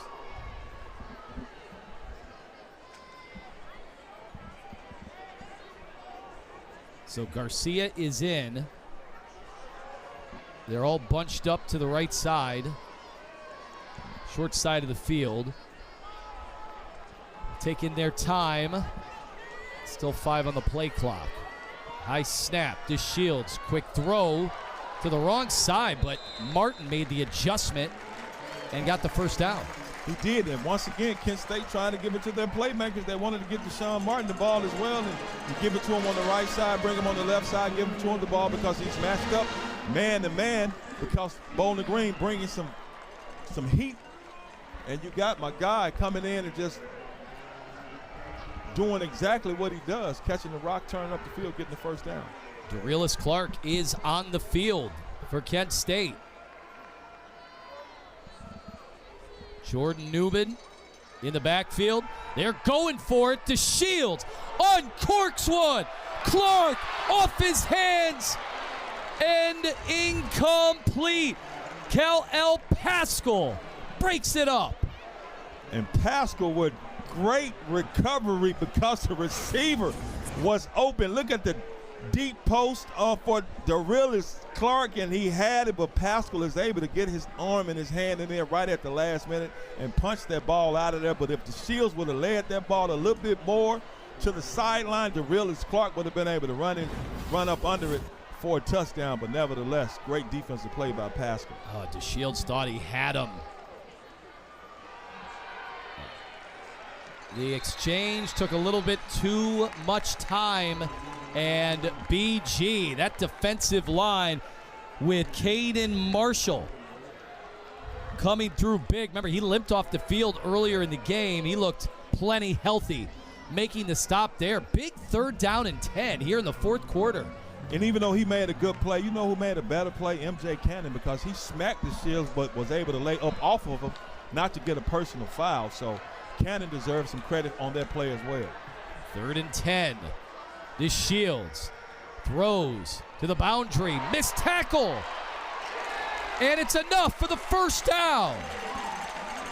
It looked like he was going to be stopped short, but Martin stayed on his feet.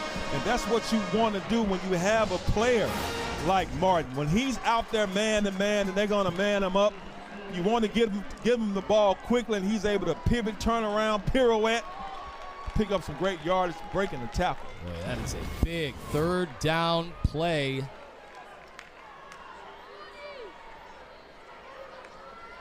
Now close to midfield, and Kent State, 3 receivers to the left. Quick throw, and that time wrapped up immediately. Pascal is making plays in the secondary. Pascal read that right now. He saw what was happening.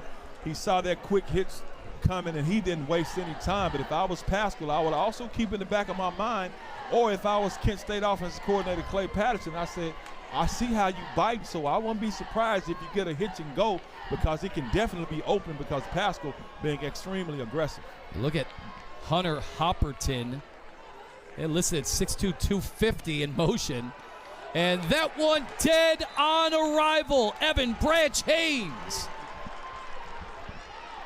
Bridge Haynes blowing up that play, absolutely winning his block right away and getting to the ball carrier, and he has no chance. And just look at him, and almost like that's what you want. You want to engage the offensive lineman, and when you see the ball carrier, you want to throw the offensive lineman out the way, and that's exactly what he did. Just a grown man play. Ardell Banks enters the game for Kent State. They need 8. Third down. Here comes the blitz. DeShields is dropped. And he did it again. Evan Branch Haynes ends this drive. Big dog coming with 2 big plays in a row.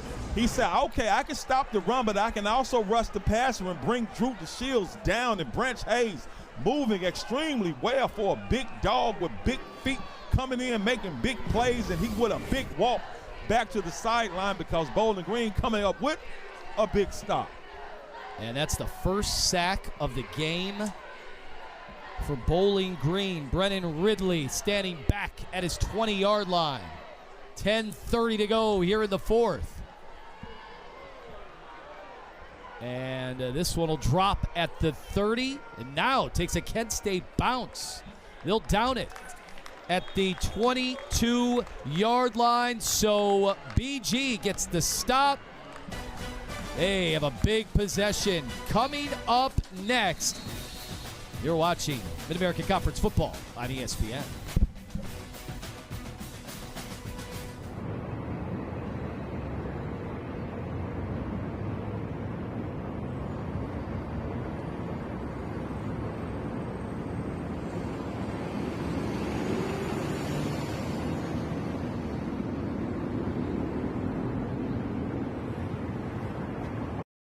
Had the 28-yard run that was massive.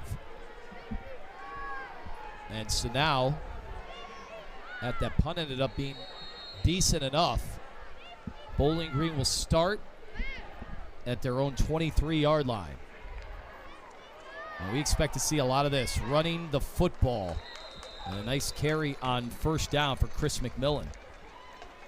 In Bowling Green, not surprised if they would go back to the running game right now, because that has been how they've been buttering their bread so far. They got away from it a couple of series, but right now you're trying to keep control of this football game because Kent State has a momentum going, so now they're trying to impose that will and that physicality like they had going earlier, trying to do it again and take some more football out of the Golden Flashes. So they got 7 on first down. A quick strike out to the far side. It's complete to the tight end, Jiren Johnson. Right at the sticks. It's enough to move him along. 9:30 and ticking.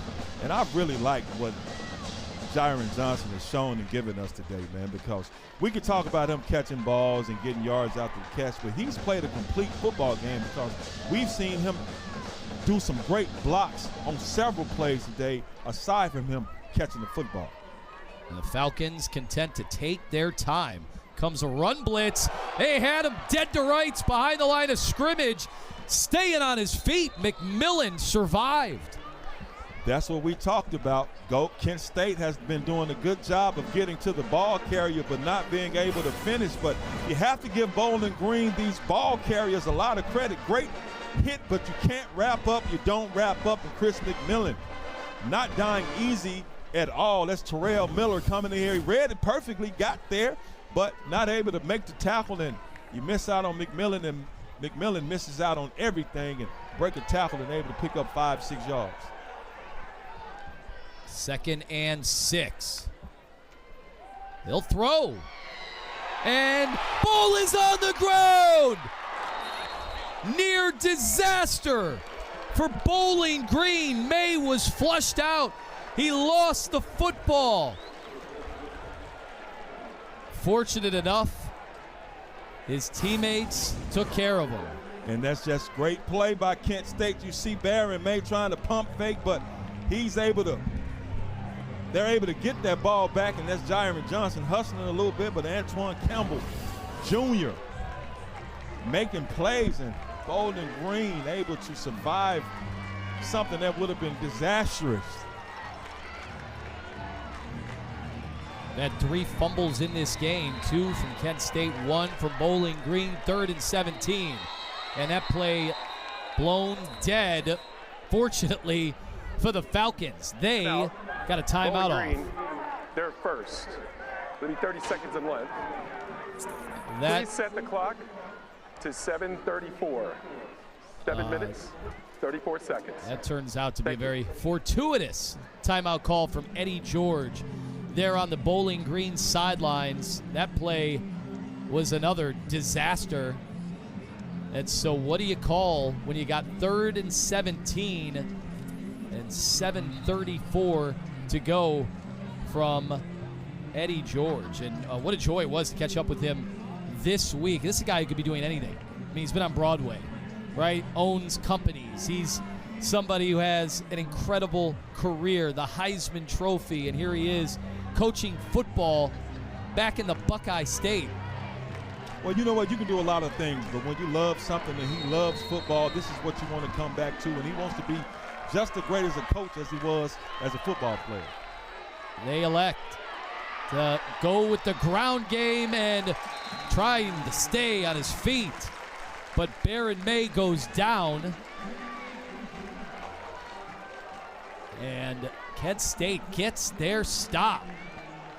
But it's another one of those situations, because when Bowling Green started this drive, I said they're going to go to the run game. They had a couple of successful runs, but then you have the Bowling Green offensive coordinator, Travis Partridge, want to dial up a pass.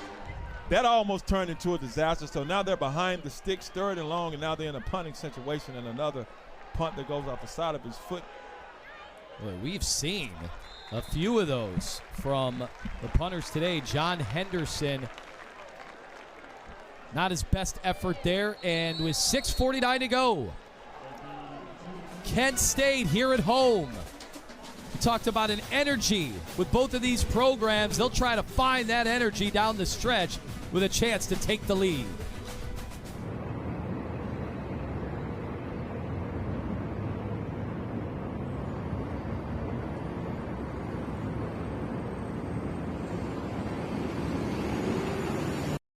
University with a nice early start to their game, but right here, all eyes on this matchup. Gavin Garcia driven to the ground. Branch Haynes again, just raising all kinds of hell down there. We've been calling his name the last 5 or 10 plays, man, and he's just been handling business. They have not been able to block him at all.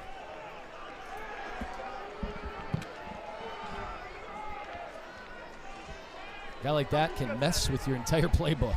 Yeah, man. He's the branch at the defense department for Bowling Green. It's pretty tough. DeShields trying to avoid the rush. He'll take off and run.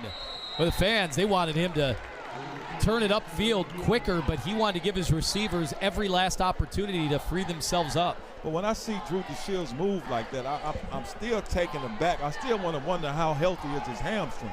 because he was running with a lot more explosiveness early in the season. So he's healthy enough to go out there and play, but I just kind of question if he's 100% healthy, because he had a lot of green turf. He could have picked up a lot of yardage, but trying to allow his receivers time to get open. All right, they need 3. Bunch up the formation. Out of the gun. Newbin. Well, he runs into a brick wall just shy of the first down. And here we go. We talk about big plays, big decisions. Clock is ticking. 5:20. Kent State's offense refusing to depart the field. No decision to be made, man. You go for it. What's the score? It's 21-17. I'm at the crib. It's 4th and 1, maybe 4th and a couple of inches. No, dog, we ain't coming off the field, coach. Carney elects to go. The Shields barking the orders. Handoff. Newbin is met. Did he get it with forward progress? He did. That's the only play to make. Look at me. Don't look at the game right now. It's 4th and 1. We at the house. It's 21-17. I'm Kent State with the Golden Flashes. I have a big boy running back, number 27, Jordan Newbin. Part to Jordan River, man. Look at him run hard. That's attitude. That's showing confidence in your offensive line and your running back. So that's a huge first down gift for Kent State. How about the hit? The collision with M.J. Cannon.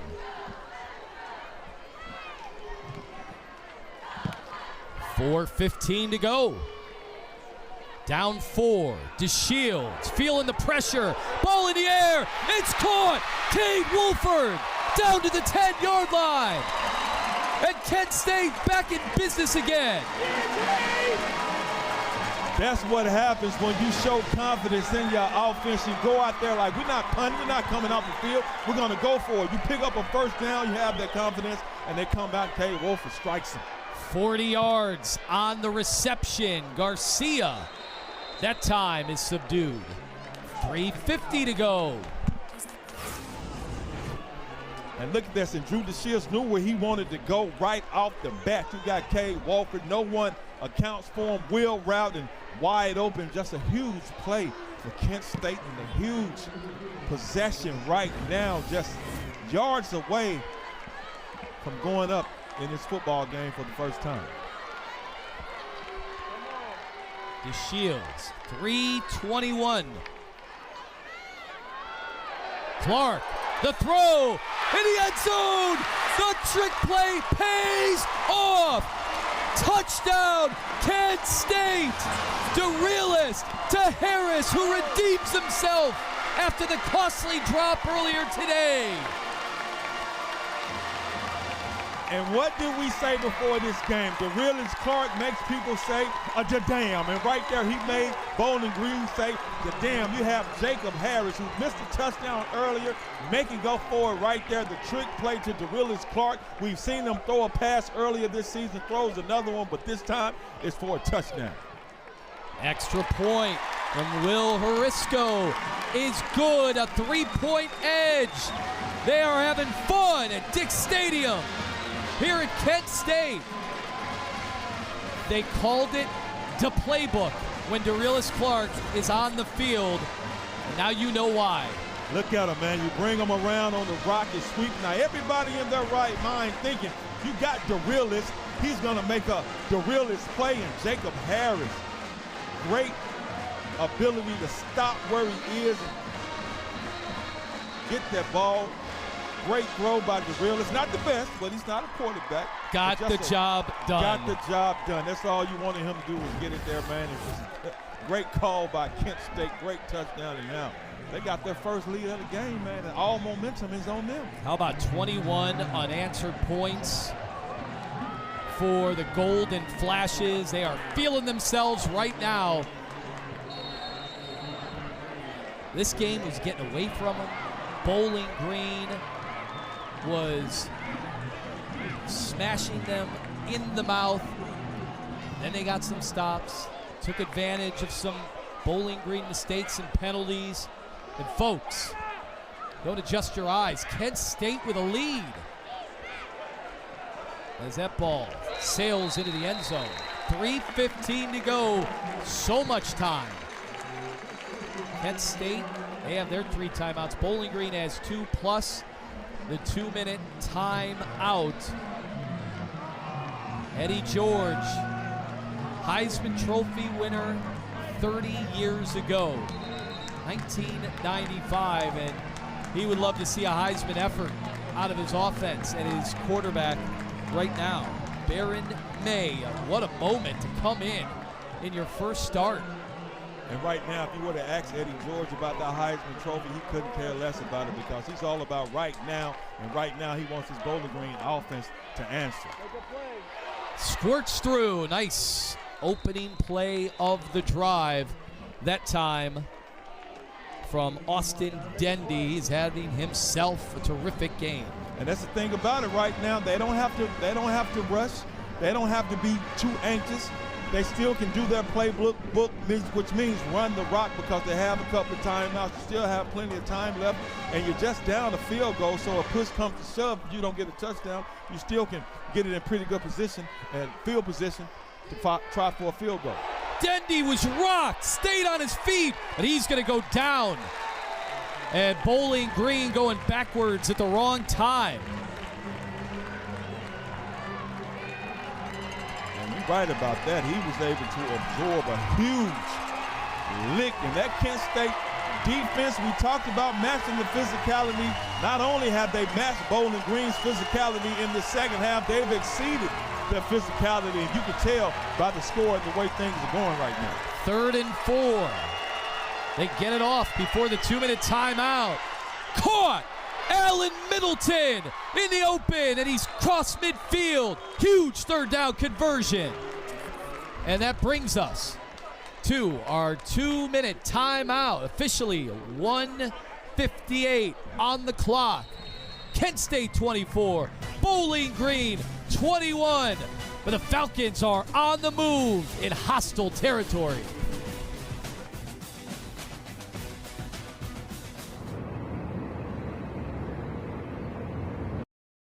That's the deficit. 3 points. Again, career long is 56. So that would be the 39-yard line. They would have to go. And bobbled up behind the line of scrimmage. Brought down. Baron May had no chance. And Jelani Davis sends him backwards. Jelani Davis has made several big plays today, and here's another big play, and none coming up bigger than that. Look at him just working on the offensive lineman. Spin move, gets around him, and is able to bring Baron May down, come up with a huge sack. 3rd sack of the game for that defense. They get some of it back with the swing out of the backfield to Markel Porter. So that stops the clock. They're at 1:22, 3rd down and 10.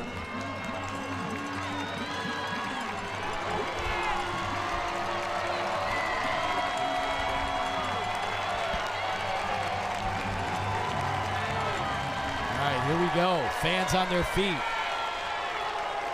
Out of the gun, May. Has 4 targets lined up. Kent State bringing the blitz. Ball in the air. Adjustment. Did he make the grab? Finn Hogan thought he had it. Ruled out of bounds. And you got to give it up to Kent State defensive coordinator Cherokee Valeria. Coach Key bringing the pressure, and you see another back shoulder throw. But Terrell Miller, great coverage, great defensive coverage, and Bowling Green with the incompletion for Kent State. Coach Key bringing pressure on Baron May, and it pays off. So now we have a huge 4th down play right. This may be the ball game. 4th and 10. Buck 17 to go. May all day to throw. Go short. And he is tackled right by the marker. Kent State says they've stopped them, and they have. Jacob Harris was doing everything he could to find the first down marker. But he never got there. What a stop. And that's just great defense by Kent State. They know it's 3rd and long, so they don't want to give up anything behind them. You're going to give up the underneath pass. That's exactly what it did, and you have to give it to that Kent State Golden Flash defense by flashing to Jacob Harris and denying him from getting that first down. You see Barron, man, it may be the inexperience of him for doing that check down, but you got to understand that's an open man he saw, and he was hoping that Jacob Harris was able to break some tackles to pick up the first down, but that Kent State defense just too fast, too aggressive. Problem for Bowling Green, only 2 more timeouts. First down run, they'll use one of them there. Remember, the Golden Flashes had a 21-game losing streak. They snapped that in the opener this season against Merrimack. That was one. Then the interim coach, Mark Carney, was able to lead his team to a big win over UMass. And here we are at home against Bowling Green. His team was down 21-3. And they roll off 21 unanswered points. What a job done today.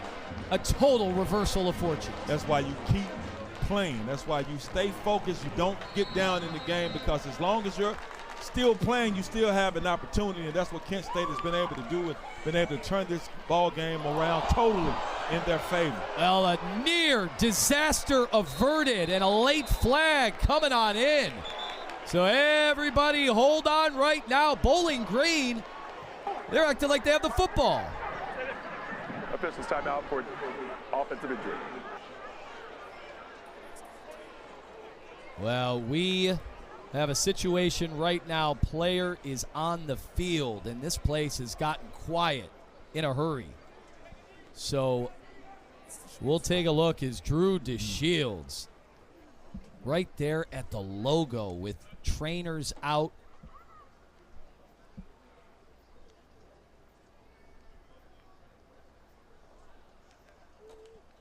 And you could hear a pin drop here. Let's take a look at the play as the snap was high. He gathered it. And then you see helmets converging. He goes down. You hate to see his head snap the way it did, man. So concerned faces, as you can imagine. Just a football play, and hopefully he's okay. But to see his neck snap back like that, he snap to the side, is a serious situation. So it's just been one of those games that has had people on the edge of their seat throughout. A round of applause. That's a good sign from the fans in attendance, both from the home team and from the visitors, and he's walking off. A gutsy effort today from that QB, and we still do have a flag, so now we'll go down to the field, get clarity on what the call is from our referee, Billy Williams. Well, first of all, I'm just glad he's okay, man. It's so good to see him be able to walk off the field, because at some point I didn't see him moving at all on the field. So to see him walk off the field and doesn't need any help, just need to be assisted, so that's good.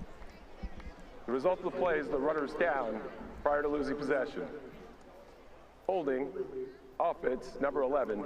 That penalty is declined. Result of the play is 3rd down. Yeah, they don't want to replay that down if you're Bowling Green, obviously. You want to get the ball back as soon as you can. They still have one timeout left. Of course, we have the stoppage there for the injury. And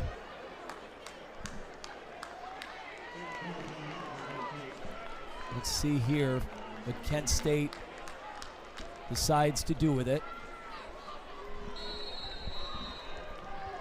So Devin Cargman, who has gotten some starts under his belt this year. He'll go out of the gun, hand it off, and they were swarming immediately.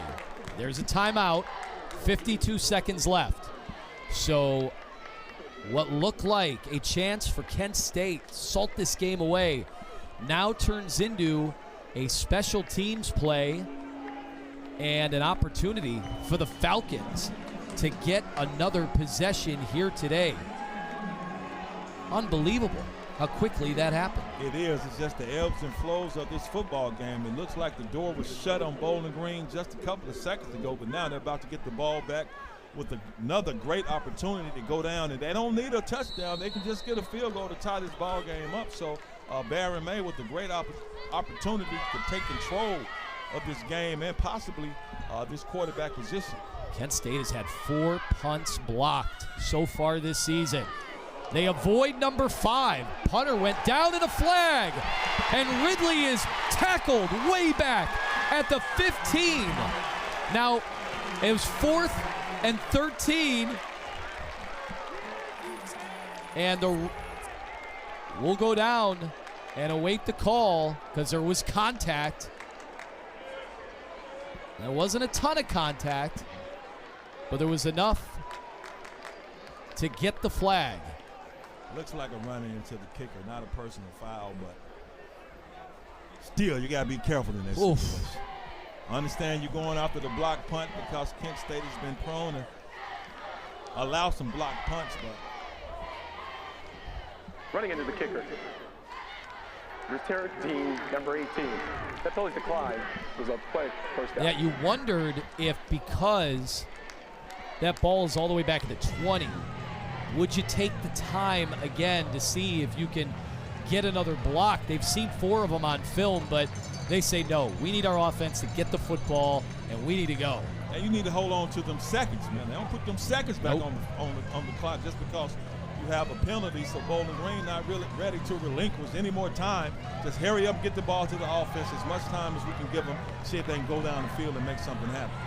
So what's the MO if you're Kent State and you're the defense right now in this situation? Out routes. Quick out routes. Try to dink and dunk as much as you can. Hopefully, because you got to get the ball at least to the 39-yard line. I think that's the field goal kicker, the longest of his career. So right now, some out routes, catch the ball real quick and get out of bounds and stop the clock. Here comes the pressure.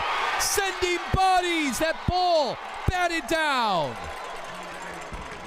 Baron May a little shaken up. Kent State dialed it up.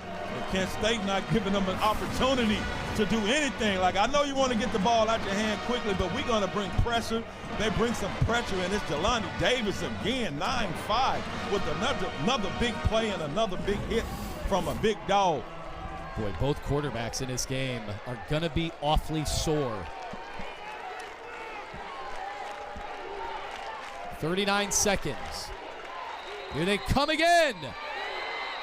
And this one was whistled dead, or it would have been a big-time play.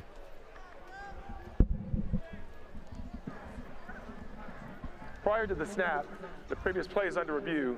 Please set the game clock to 39 seconds. Wow. Well, it looked like C.J. Young, too, was barreling towards May as they ended up blowing the whistle. So what is the review here? Either way, give it up to Kent State, man. They've totally turned this football game around. And watching this play, they're trying to see if it's a pass or it's a fumble. It looks like his hand was coming forward. Boy, it's in the blink of an eye. And then he shot puts that ball directly down. So I agree with you. That's likely going to be an incompletion, or that would have been a wrap.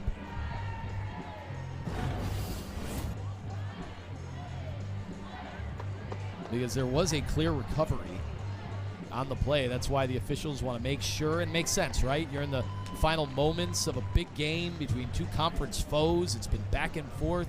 Absolutely want to get this one 100% right. The ruling the field of the incomplete forward pass is upheld. It's second down. Okay. But Kent State not trying. They leaving it all on the field. They're bringing pressure. They said, Barry, man, if you're going to win this game, we're going to make you earn it. And they're trying to make him earn it, and they're making him earn it because they're getting to him, and when they get to him, they're laying some helmet on him.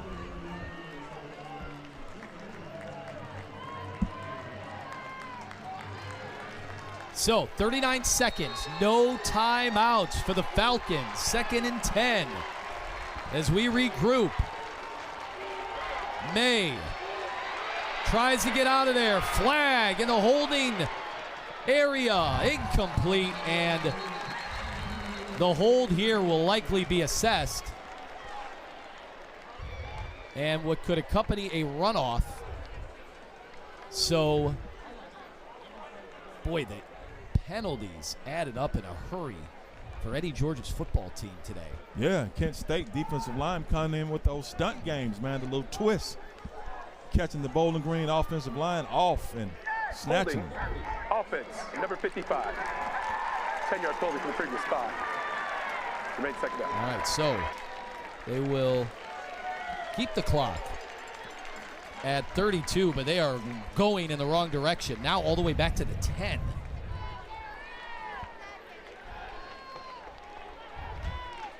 And Kent State knows that Bowling Green doesn't have an offense, a prolific passing attack, a prolific passing quarterback. So they keep bringing pressure, and I'm pretty sure they're going to continue to bring pressure right now in the stunt games on that defensive line, just confusing everybody and putting Barron May in a precarious situation. May, screen, incomplete. Boy, that might have had a chance to Kadarius Roberts right in the middle of the field. And they did. They tried to bring Kadarius Roberts on the middle screen, but Officials timeout for an offensive injury. Kent State once again bringing pressure, getting to Barron May and making him rush that throw, and he threw it high, and he's also looks like he may have twisted his ankle.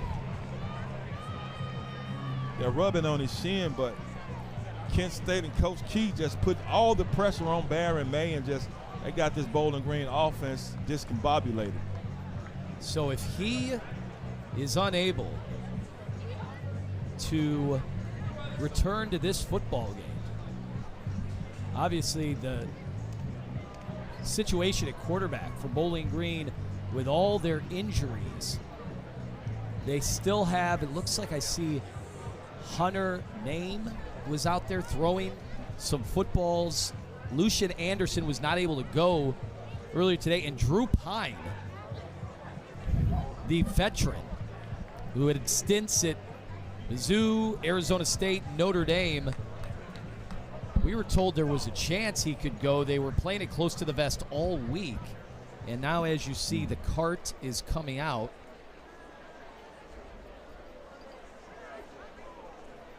And it's been awfully tough for these quarterbacks here at the tail end of this game. Yeah, that's tough to see anytime they have to bring the card out, because football players normally want to be able to walk off the field on their own, so it lets you know how serious it is. And Barron May really playing his first time really getting some significant action in. Has come out here and played a good football game today with the situation he was placed in and put in. Being the third quarterback and being pressed into action today, coming out to be able to perform like he's performed. It looks like they're putting the air cast on him. I see him pumping up the air cast. And again, so Bowling Green's going to have to figure out who can play quarterback for them. They had the redshirt freshman, Hunter Name, who was a transfer from Washington State out of Aliso Viejo, California. So here's why we're in this predicament. May has been down in the end zone, and this is one of those where no contact is there. And those are tough, obviously, for, unfortunately, anybody who's played football, watched football. Those are oftentimes the toughest ones. to sustain. The good news is teammates are all out there giving him pats on the jersey. So this is twice now this crowd has been silenced because of the severity of injuries to the quarterback. And we had made note throughout this game just how tough it has been for both QBs and how they kept ticking. Big third down conversions. Both have been able to take off and scramble with their feet. But Baron May, 142 yards through the air, another 32 on the ground. Had the touchdown. And we didn't know what we'd get out of him before the game. We didn't even know who'd start the football game before the game. So how do you now regroup after all that's transpired over the last really 20 minutes in real time, knowing that the game is still hanging in the balance and the Falcons need 20 yards with a new QB? It's definitely deflating. It was already deflating before Baron May got hurt, and now it's even more deflating. But you got to end this ball game and keep fighting and try to give yourself another opportunity. Well, there was movement, and then the throw was incomplete. So we have a flag on the play, and it looks like we got offsides. Offside. Defense, number 95. 5-yard penalty. Rates third down. Obviously, the last thing that head coach Mark Carney wanted to see from his team.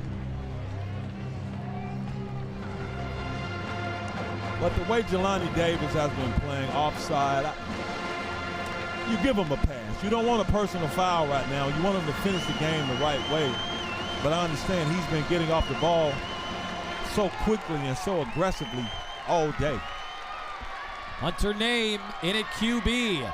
Throws a dart over the middle of the field. R.J. Garcia, the first down. Clock stops at 17 seconds. What a delivery. Name coming in and letting everybody say, you're going to know my name. A great clutch throw to pick up a first down, and Bowling Green still alive. And they only used one more tick to stop the clock. Boy, everybody in this building thought this one was chalked up as a dub, but they're going to need a few more defensive plays.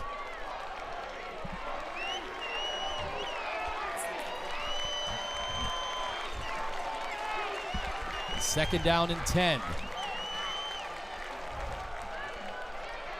The throw to the near side, incomplete to R.J. Garcia.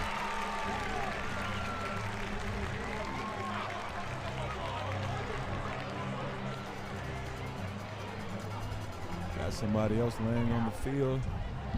Now, this has just been such a physical game.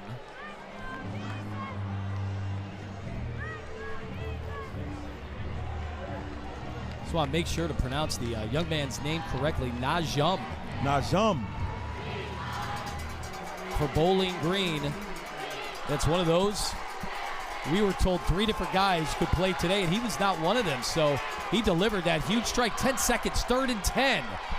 Another bullet over to Finn Hogan to the 45. That clock continuing to tick. And they are running out of time. 3 is what I see right now on the clock. A little bit of confusion.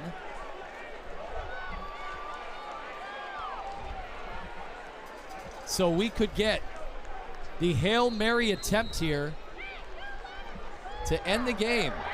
Timeout. Kent State. Their first.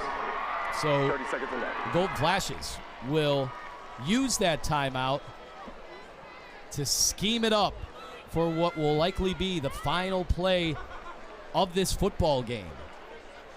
It comes down to this. This is what makes good television. Drama. And we have drama today. One more play left from Bowling Green if it's not a defensive penalty. Got to throw it towards it as far as you can towards the end zone, hoping that one of your men, your Falcons, can come down with it. But if you Kent State, you're there to defend, and you see the safe defense out there. Everybody comes back deep. Protect the end zone, protect the goal line, and don't let anybody get behind you. Now let's look at how Kent State was stationed. As a quick look at the All-22. They got 3 guys lined up on the line of scrimmage. Najee will unload one, and it's short and incomplete. Kent State battles back. They were down 21-3, and just like that, they have their 3rd win of the season. Incredible. Come from behind victory at home at Dick Stadium. Wow. All I can say is wow. You have